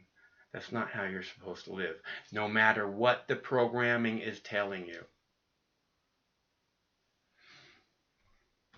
And I have always been pointing it out and telling you, fight the programming. You're stronger than the programming. You can do this. Now, again, Mr. Pompeo, Secretary of State, in the know, talking about how the coronavirus, the COVID-19, came out of a lab in China, meaning that you know, obviously it's been fucked with by people, and over again. Last week I pointed this out, big letters across the middle, all the intel saying this didn't come out of a laboratory. Right? Over and over. I pointed this out, repeated to you last week, and now the Secretary of State, very, very powerful person in this country is saying pretty much the opposite. The US has reached a crossroads in the fight against coronavirus. As half the country begins to reopen, there are also dire projections about the spread of the virus. The New York Times reports on a government estimate that 3,000 people a day could die by early June. That's double the current number. Meanwhile, the president is blaming China for losing control of the virus. Our North America editor, John Sopel, starts our coverage. What happened in Wuhan didn't stay in Wuhan. A coronavirus which has affected billions, infected millions and killed hundreds of thousands is claiming a new casualty, US-China relations. On the American side, there's growing fury about China's secretiveness and, for the moment, an unsubstantiated charge that this didn't originate in a wet market in the city, but in a government laboratory. These are not the first times that we've had a world exposed to viruses as a result of failures in a Chinese lab. And so while the intelligence community continues to do its work, they should continue to do that and verify so that we are certain.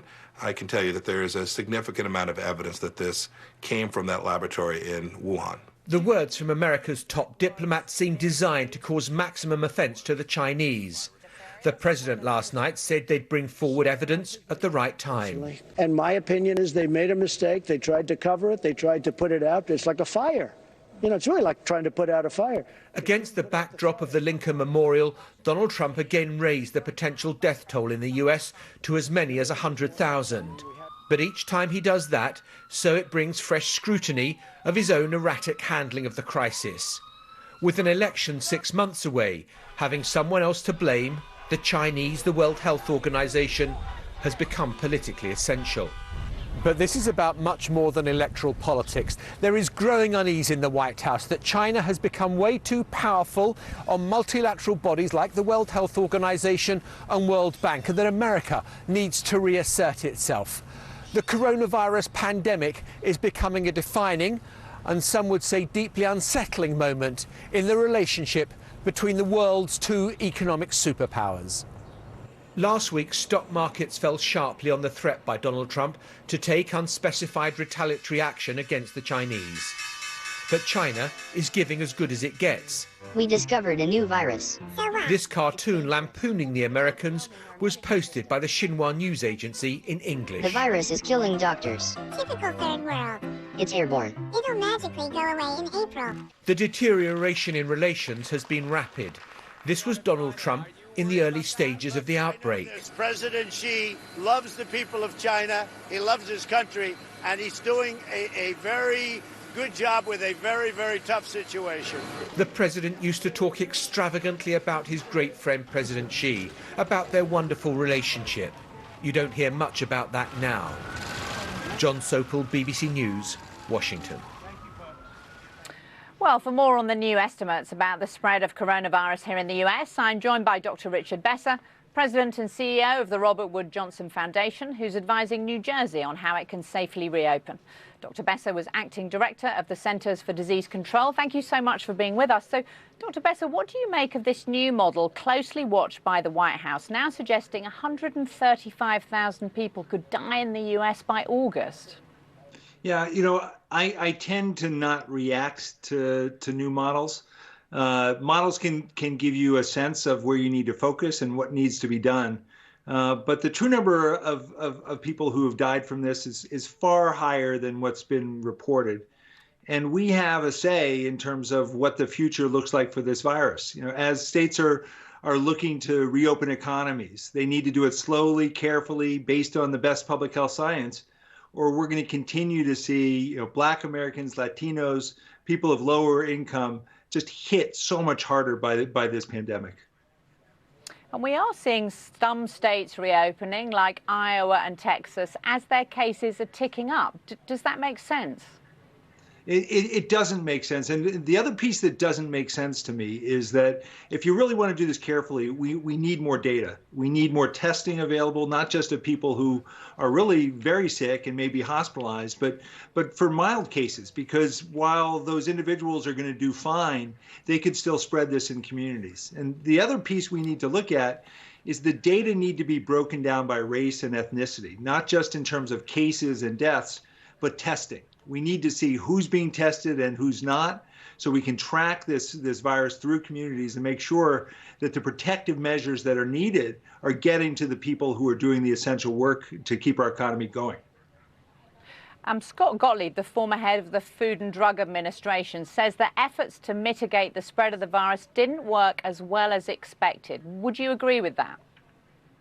Well, it depends what you expected. You know, if you expected that they would be the same as in China or in Singapore or in South Korea, I never expected them to be at that level. The American democracy doesn't take as well to governments telling people what to do, and so they were going to be leaky from the start. They have slowed things. They have definitely led to declines in states that are seeing the greatest burden. But no, I never expected them to show a massive decline. And what it says is we're going to be with social distancing. If we really want to control this, we're going to be needing to do this for a long, long time. Do you think that heat is going to kill the virus this summer and provide some respite? Well, you know, there are so many important science questions. That's one of them. What will the virus do as the weather gets hotter, as the humidity goes up? Another important question, if someone's had this infection once before, can they get it again? These are critically important questions to be addressing, and scientists are looking at that. But you don't want to count on it. You know, you have to plan for a variety of scenarios. You have to plan for a scenario where it doesn't decline. You have to plan for a scenario where it comes back really strong in the fall when we're also experiencing influenza. So, you know, the virus hasn't told us yet what it's going to be doing, and we have to be very careful about that. Dr. Richard Besser, thank you so much for being with us. It's a pleasure. Thank you. Well, amid the debate over coronavirus case numbers, President Trump hits the road this week, going to Arizona on Tuesday, his first major trip since the pandemic took hold here in the US. For more, let's bring in the BBC's Anthony Zerka. Anthony, what is the president? All right, enough of that. I really like Laura Trevelyan. She reminds me of Jane Curtin. Right, Jane, you ignorant slut. Laura, you ignorant slut. I would love to say that to her. That would be so much fun. I would laugh so hard. And again, this is what it comes back to, this thing where it's like, you know, we want to like these people. You know, you want to like the politicians. You want to find people that you like. That's, you know, and they're just such scum. They're just all such scum. And the thing about this is that the people that hold the positions of power should always be held to a higher standard in order to make sure that they're not abusing their positions of power. And when they do, they're made examples of, so that the people that come behind them do not abuse the same position just because the last person got away with it. We have to make examples of them. It's just like with the cops. You know, they abuse their power all the time. They should be immediately made examples of, like go to prison. No, you're a criminal. What you just did was wrong. You know, maybe give them 1 second chance, you know, like they sometimes give some of us. Right? I'm just saying. And I have this other video, which I know you want to see. It's And the zoo scare caught on camera in Dublin. 7-year-old Sean was posing for a picture in front of an animal enclosure when a full-size Siberian tiger lunges at the glass. The family says Sean was startled, but they are just grateful for the glass safety window. All right. That one doesn't work. Ooh, that one's pretty though. Let's see, fucking tiger. We got that one. I have 3 videos left. Out of there was actually, it says 15, but the clip about the Israeli hospital treating COVID-19 patients with cannabis was actually clip 16. It's not on the list, as you might note. But I have 2 clips left. Kim Jong-un knows surgery, dismissing social distancing, and Washington State phased in reopening. If you would like to see those, I can play them for you. We don't have to play them. But I can do that. I'm very good at playing videos. It's something I've been doing a long time. Right? So let's play another video. Let's play dismissing a social distancing. I'm going to go heat up my tea. I'll be back momentarily. If you would like to call, the number's 805-669-6397. Craig is waiting to take your call. I understand he's much more interesting to talk to than I am. So you could just call and say hi to Craig if you want. We're going to begin with this today, a prediction from President Trump that the U.S. death toll from the coronavirus could reach 100,000, which is tens of thousands higher than his previous forecast. But over the weekend, crowds defied social distancing guidelines to enjoy the nice weather. It was nice in many places of the country over the weekend. People gathered in parks right here in New York City, on beaches and businesses across the country.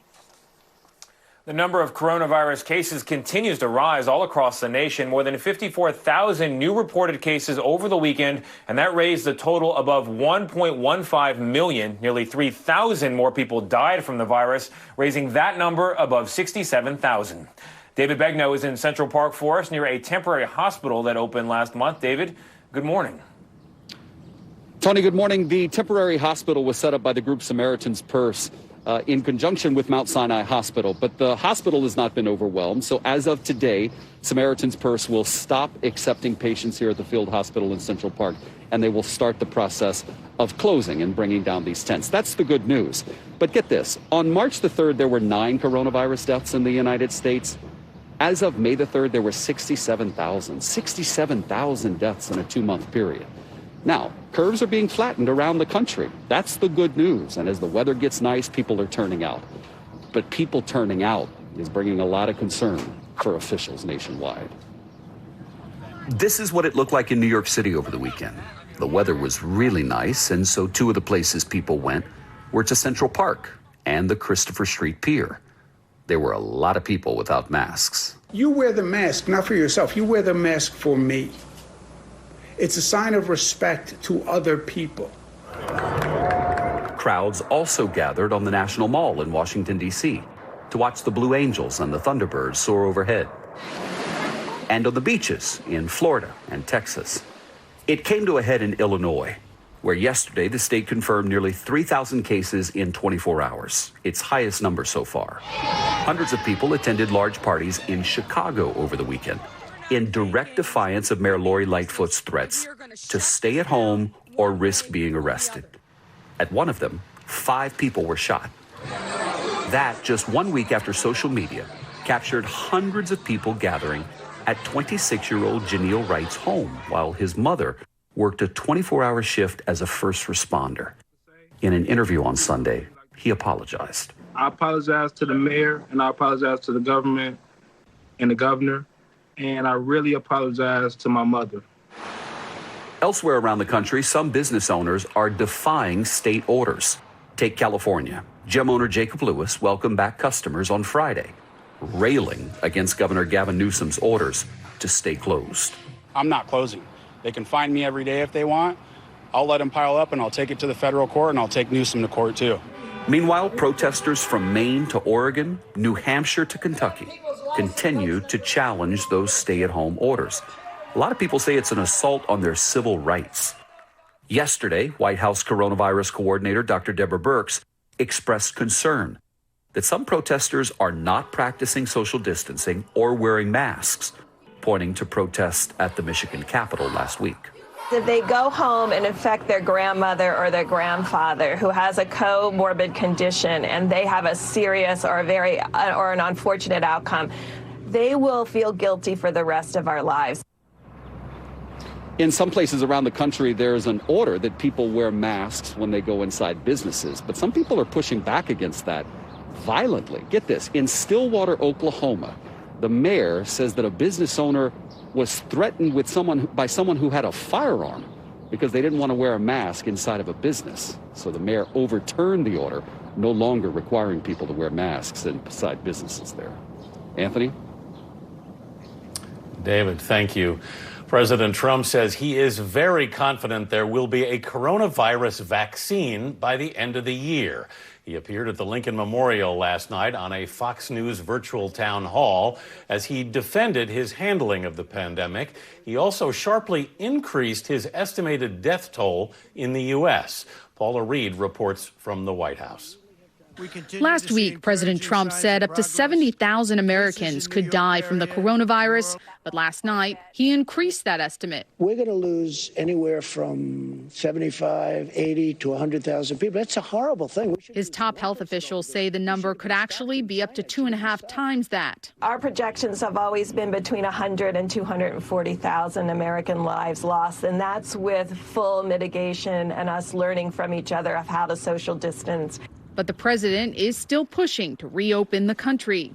Are you going to urge the nation's universities and schools to go back in September? I am. I want them to go back. We have to get our country back. The president says the timeline for each state to reopen will be different, but he suggested some states were even taking too long. Certain states are going to have to take a little more time in getting open. And they're doing that. Some states, I think, frankly, aren't going fast enough. Seated at the Lincoln Memorial, Mr. Trump was asked if he was bringing the country together. I think that winning ultimately is going to bring this country together. I'm shocked that during a crisis it would be so partisan. But he took no responsibility for the divide, blaming Democrats instead. The Democrats, the radical left, whatever you want, would rather see people, I'm going to be very nice, I'm not going to say die. I'm going to say would rather see people not get well. We are not partisan combatants. We are human beings.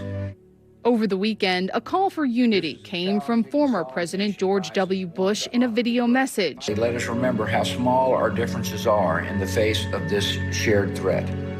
President Trump took issue with the former president's statements and lashed out at his silence during impeachment.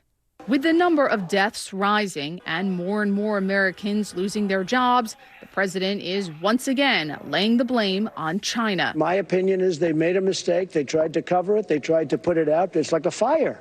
You know, it's really like trying to put out a fire. They couldn't put out the fire. President Trump has previously praised China's handling of this outbreak, and these new claims about transparency come amid increased criticism of the Trump administration's handling of this pandemic. Over the weekend, Secretary of State Mike Pompeo claimed that China tried to conceal the extent of this outbreak while stockpiling medical supplies. Last night, President Trump said there will be a very conclusive report from the U.S. about the origins of this virus. Gail. That's very disturbing information. Thank you, Paula.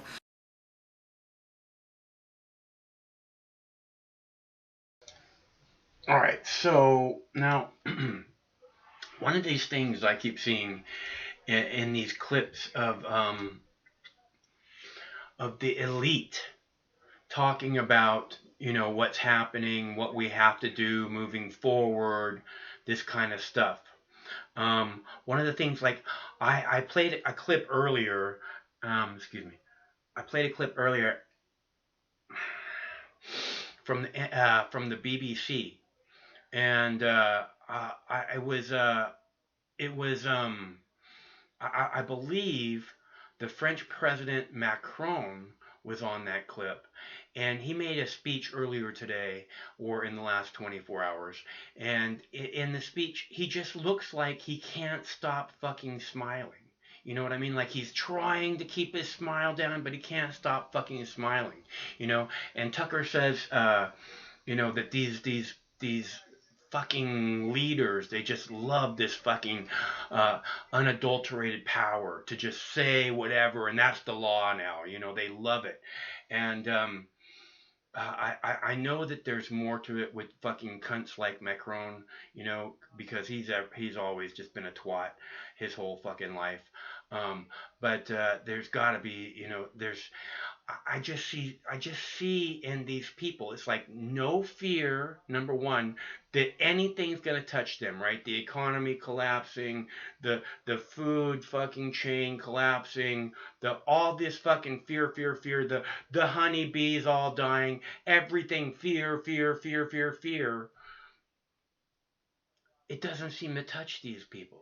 It's never, and it doesn't, you know what I mean? It's like, the fucking bird box monster could appear at any moment, right in front of them, and they don't care. They're not even wearing their blindfolds, right? And I pointed this out. Mike Pence, we pointed this out last week. Mike Pence visited a fucking COVID-19 department of a hospital, the Mayo Clinic in Michigan or Wisconsin, Minneapolis, Minnesota, one of those states, and he wasn't even wearing a mask. It's the COVID-19 ward, right? Masks are required. The president, the second in charge, the second in line for the first in line for the most important job in the world, and he's around people in this place where, again, this bird box monster could show up at any moment, and there's no telling, right? There's no temperature, there's no signs when the bird box monster shows up. I know if you have your bird box, you're good, but right, if you take your temperature, all these things, right? We've talked about this. There's something not right. Okay, I'm not saying that it's all fake. I'm telling you the numbers are fake. That we all know the numbers are fake. And the question is, why would they fake the numbers, right? Why would they fake the numbers except for to scare us? This whole thing has been just this fucking bird box monster is coming for you. Everybody has to run and hide. Not saying that it's not real, but you guys hear what I'm saying. We never actually see the bird box monster. The bird box monster doesn't actually touch us. I don't know. Jackie Cat got sick. I don't want to, and she said she was very sick, and I'm glad that she's feeling better, and I don't want to make light of the fact that she got sick, or anybody else. People are dying. I'm not trying to make light. What I'm saying is, when you look at the people, and I've said this from the beginning, when you look at the people around Donald Trump, it's like they're having trouble containing their smiles. Okay? And I'm telling you, Macron, the French president, made a speech today, and the entire fucking time he had this little shitty, cheesy fucking grin on his face the whole fucking time. The whole fucking time. And it's just too weird, man. If we're facing this thing that's so dangerous, it could kill your child. Why the fuck would you have this shit-eating grin on your face? It could kill your parents, your friends. Why would you have this shit-eating grin on your face that you can't fucking wipe away? Okay? There's a reason why. I don't know what it is. Clearly above my pay grade, but there's a reason why. And it's not $1,500 an hour hookers. I'll tell you that right now. Although that's part of their scenario, no doubt.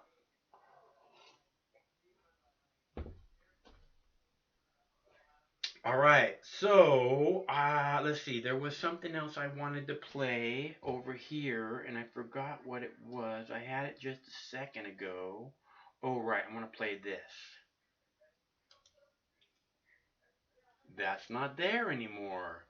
That's too bad. That was a very important clip. I'll see if Craig can find it for us. Let's see. That one's going to digitize out. These are all going to digitize. I'm pretty sure it's going to digitize out. We'll see what happens. Let's check it. Let's check it before we wreck it. It looks okay. I think that looks okay. Excellent. Excellent. Okay, so Kim Jong-un had no surgery. Remember they were reporting that Kim Jong-un had surgery and that it probably went south, and that's why he disappeared off the face of the planet for so long. Remember? Remember? I remember. South Korea said Sunday that North Korean leader Kim Jong-un never had surgery, which had led to suspicions of him being in poor health or even dead. South Korea's government determined Kim's week-long disappearance in April was not due to a reported recovery from surgery, according to the Associated Press. The South didn't share what information led to this conclusion. The North Korean leader appeared in public Friday for the first time since April 11th. Reports surfaced Kim was in critical condition following heart surgery April 12th, and with him missing a major national holiday and the North's government not explaining his disappearance, speculation swirled. However, the South's government and North Korean monitoring publications said the dictator was likely still alive, and on Friday, pictures and videos showed a smiling Kim touring a new factory, seemingly unencumbered. President Donald Trump tweeted, "I, for one, am glad to see he is back and well." The highly secretive North Korean government has yet to publicly explain their leader's prolonged absence. For Newsy, I'm Johanna Grunaway.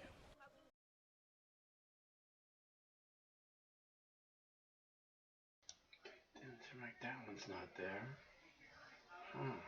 Interesting. Ooh, that one's there. I like that one. Let's see if this one digitizes. Ooh, looking pretty good. Let's see. I have one video left. What was I just played? Oh, Kim Jong-un. Kim Jong-un. Again, the fake media doing fake bullshit. Kim Jong-un is dead. Be afraid. We don't know who's in charge of nukes in North Korea. Those people are crazy. Right? Again, it was just a matter of be afraid, be afraid, be afraid, be afraid. Because that's what we're here to make. This is what we're here to show you.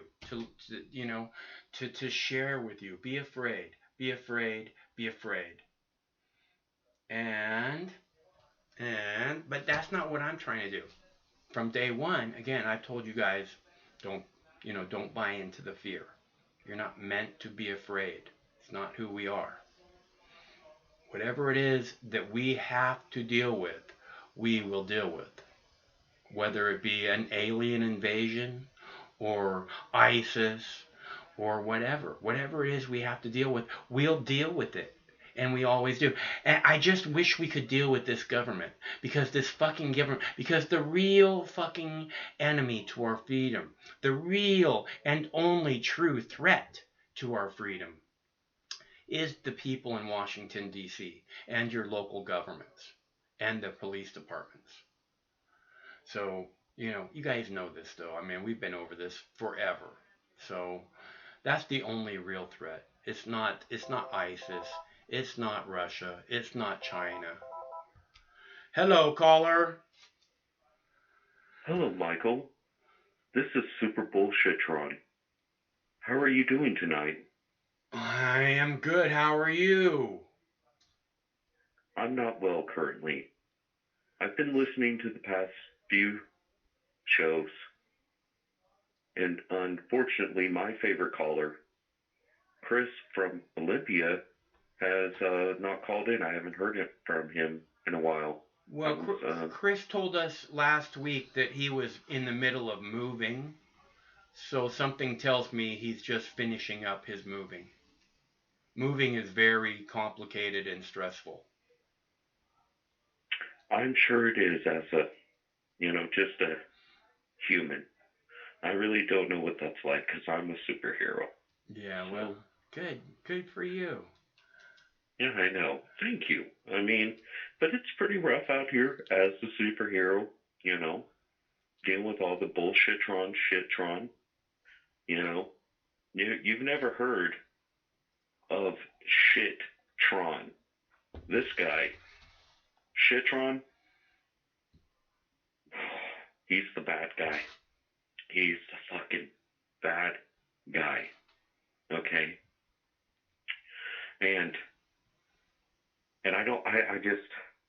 I'm trying to be, the good guy, super bullshitron, to beat Shitron, counter his bullshit, Uh-huh. But I tell you what, he keeps defeating me. He keeps defeating me, and I've just given it up. And, I'm just giving up, I'm just giving up. As a superhero, you should tell Chris. He should consider trying to be a superhero or something, Why? I actually have told everyone that they should consider that. I think it's positive. Maybe people consider making up their own positive superhero, even if it's just looking into stuff. It's great. Love it. It's great. It's absolutely amazing. I just want to let everybody know that this is super bullshitron. And Chris from Olympia, he hasn't called in a while, and I'm concerned. I'm concerned. It's one of the only reasons why I tune into the goddamn show, and we want to know that he's okay. And Mr. Mox, I have another problem currently.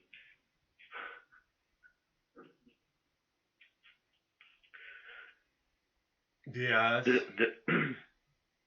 Well, last Friday, I was trying to call in and win the beef jerky. And I tell you what, these sons, some fucking stupid, these two guys, I wanted that beef jerky more than anything. Did you forget to take your pill today? I just wanted the beef jerky. God damn it, it's super bullshit. Did you forget to take your pill again? And fuck Wilco, fuck them, God. It's rough out here being a superhero that's, can't win anymore, God, it's just rough. Michael, you just wanted some beef jerky. I just wanted so good. A little. Are you eating some right now? It is so good. So good. I'm hanging up. I hate you. Beef jerky. No. Maybe we'll give away some more on Friday. That was fun. I love giving stuff away. That's my favorite. So good. All right. So I still have one more video left. And it is about the phasing in of Washington State's reopening. The phasing in. And they're even explaining the phases. So, again, this is the kind of thing that we need to pay attention to, because you're going to hear part of this phasing in for New York in particular is going to be contact tracing. That's the catchphrase right there. You're going to hear it again and again and again. But this is about Washington State. Thank you for joining.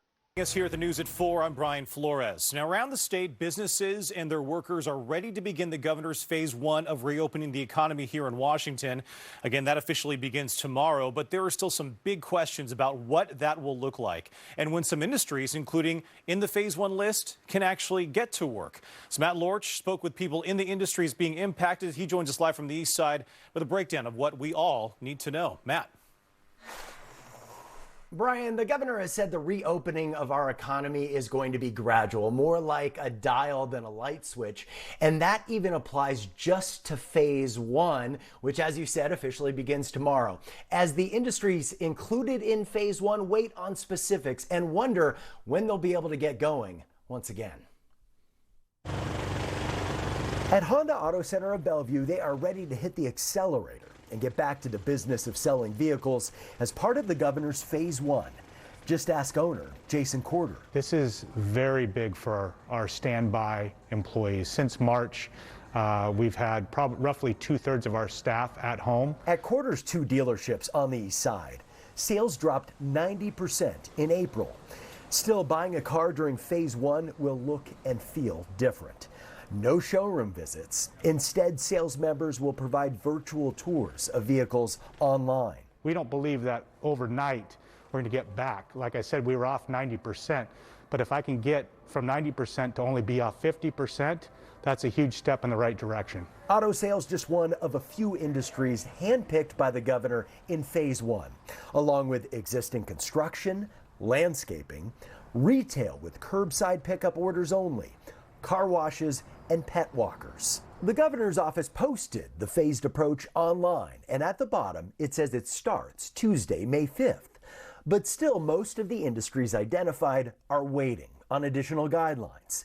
And today, state leaders said they're scrambling, but still don't have a date when those will be ready. We're really trying to take this cautious approach based on what we know about this virus and the way it's transmitted. The state has sent out a checklist for employers to keep workers and customers safe when their industry is called for reopening.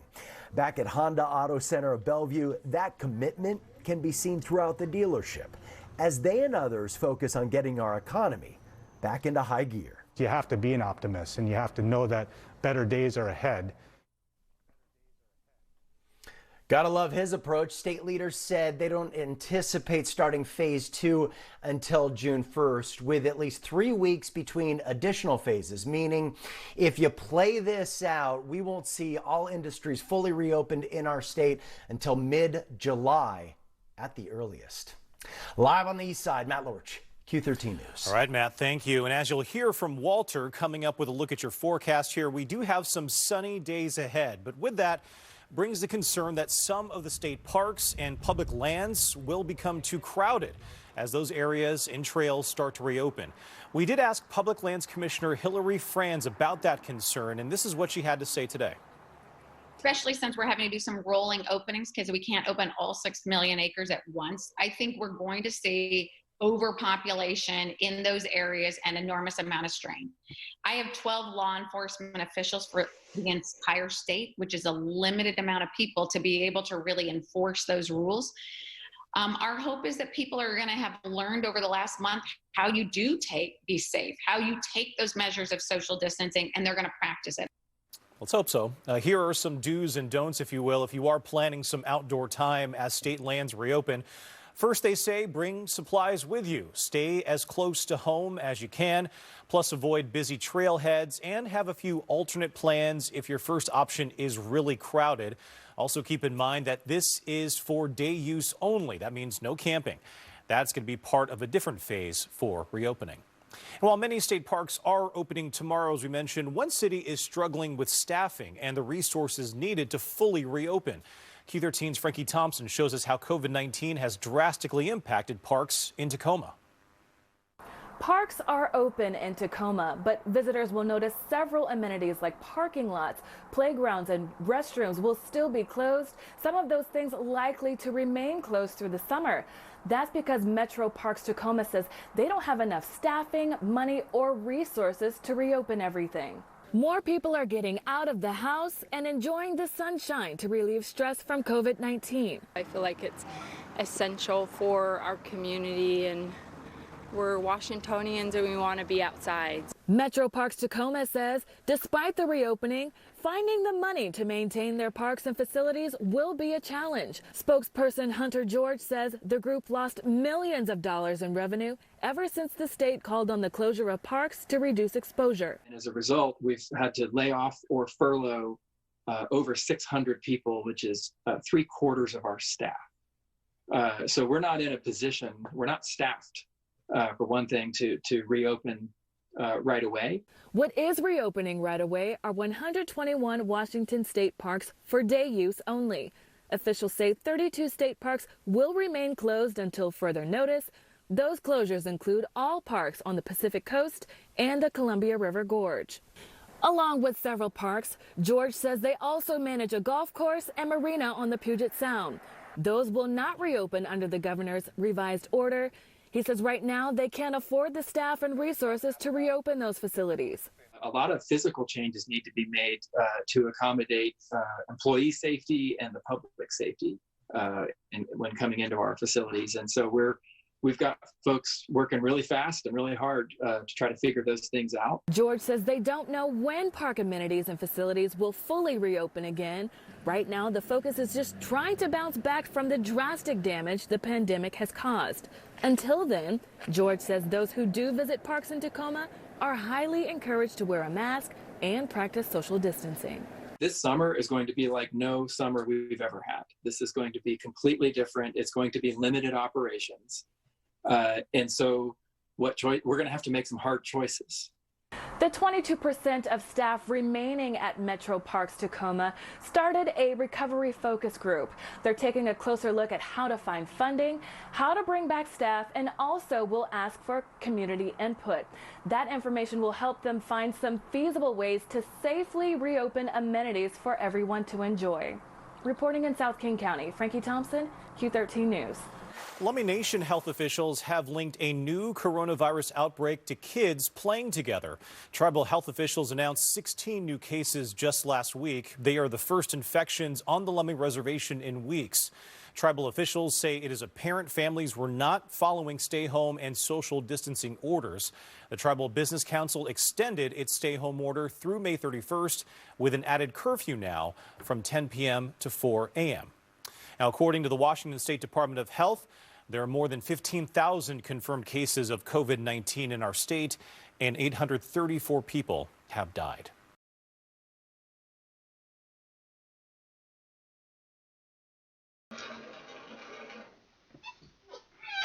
What did that guy say about a curfew from 10 a.m. to 4 a.m.? I missed that part. Curfew? What the fuck are you talking about? Oh, you want a piece of jerky? Come here.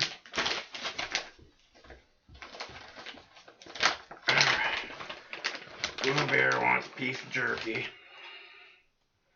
Okay, buddy, come here. Come on, up. Who's my beautiful baby? Who? Woo! That's a good one. Come on. Come on. Here you go. Got it? Wait, one more?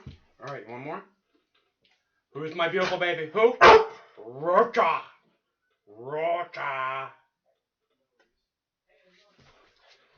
He's not eating. You gotta chew it. He won't chew it. Somebody's at the door. He's like, wait a minute.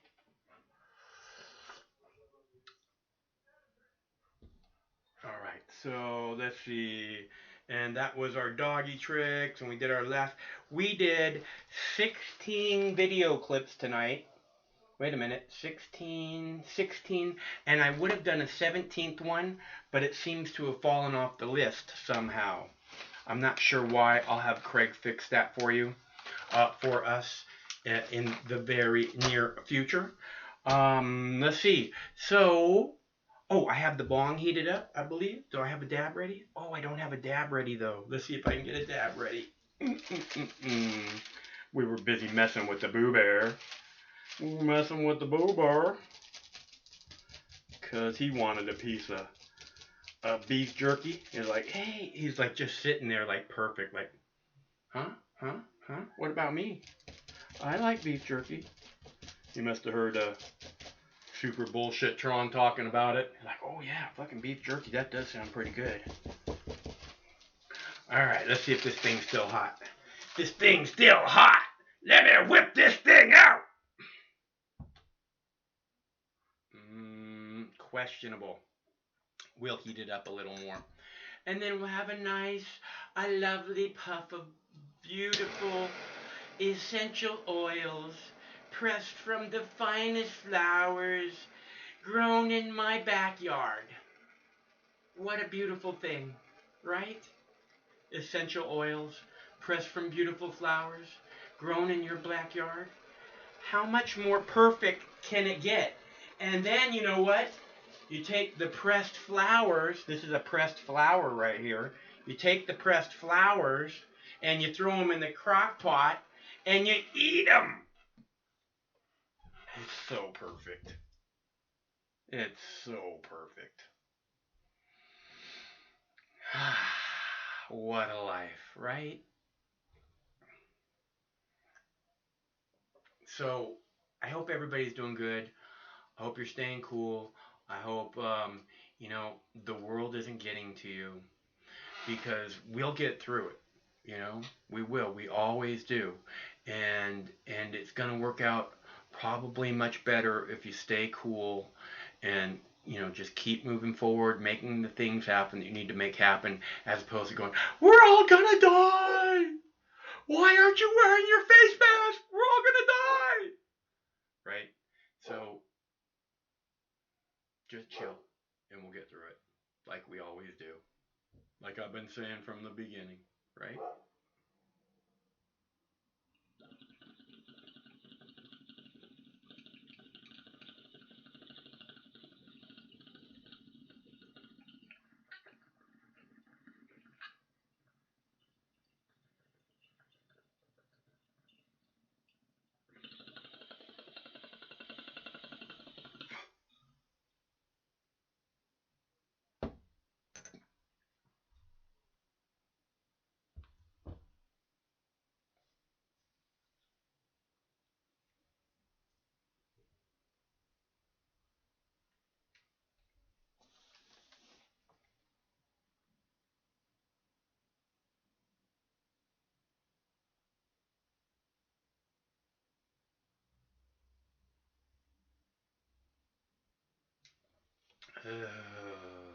Lovely, lovely, lovely. Lovely, lovely. Lovely, lovely, lovely.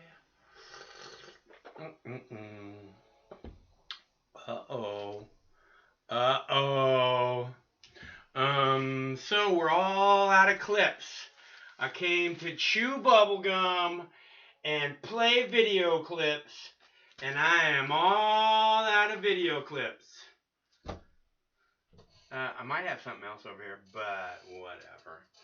And this thing, I know, I could play another clip, but I'm not going to. We'll save it for later. So thanks so much for tuning in. My name's Mike. This is my YouTube page, Mox News, and this is your Wake and Bake News at 7 p.m. We do this every Monday through Friday night at 7 p.m. Pacific time. And always remember that it's always better when you're here. Without you, it would be completely meaningless. And I couldn't mean that more wholeheartedly. So thank you so much for tuning in, and we'll be back tomorrow. Same Mox time, same Mox channel. Set your dial, set your channel dial thing, your DVRs, and I hope we see you then. Okay, and until then, be sure and stay cool, because one of these days this war is gonna end. Have to end one of these days. Stay cool till then. Phones are going to start on 10 and count backwards, and you can do it. 10, 9, 8, 7, 6, 5, 4. What time is it?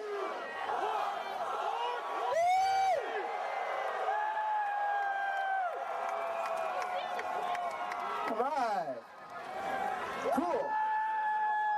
Man, I can't tell you how long we've been looking forward to looking back on this time. Woo. Okay. What time is it? 4:20. I want to remind you of a couple quick things that I have a responsibility to talk to you about. And do we have, we have fire extinguisher or something. I don't know what's going on. I want to tell you that we passed I-75 last year. No matter which mouth you feed on a two-headed snake, it still shits the same turd. But lucky for you, you have Mox News. More than 10 years. More than 60,000 videos. Mox News has been filtering the nonsense and illuminating the bullshit from your mainstream media. Turn off your TV and turn on to Mox News. For over a decade, documenting the socio-political events that have etched and carved the pathways that define today's modern mess, Mox News has been providing clarity while faithfully bringing you today's relevant stories 100% commercial-free and subscription-free. And just like Lady Liberty vows to remain free. But at this time, we're asking you for your help, your patronage, and your support to keep the lights on and the videos rolling. For less than 17 cents per day, you can become a basic subscriber, knowing that your donation is truly making a difference that will help continue bringing the news stories that make a difference in your life. Turn on, tune in, and drop a couple dimes today by clicking the link below or visiting moxnews.com and show your support at any level. From a single one-time donation or dedicated monthly subscriber, do it now in less than 2 minutes. All donations are safe, securely processed, and verified using PayPal, Visa, MasterCard, American Express, or Discover Card. As always, we're sure you'll find something of interest each and every day. This holiday season, give the gift of Mox. moxnews.com.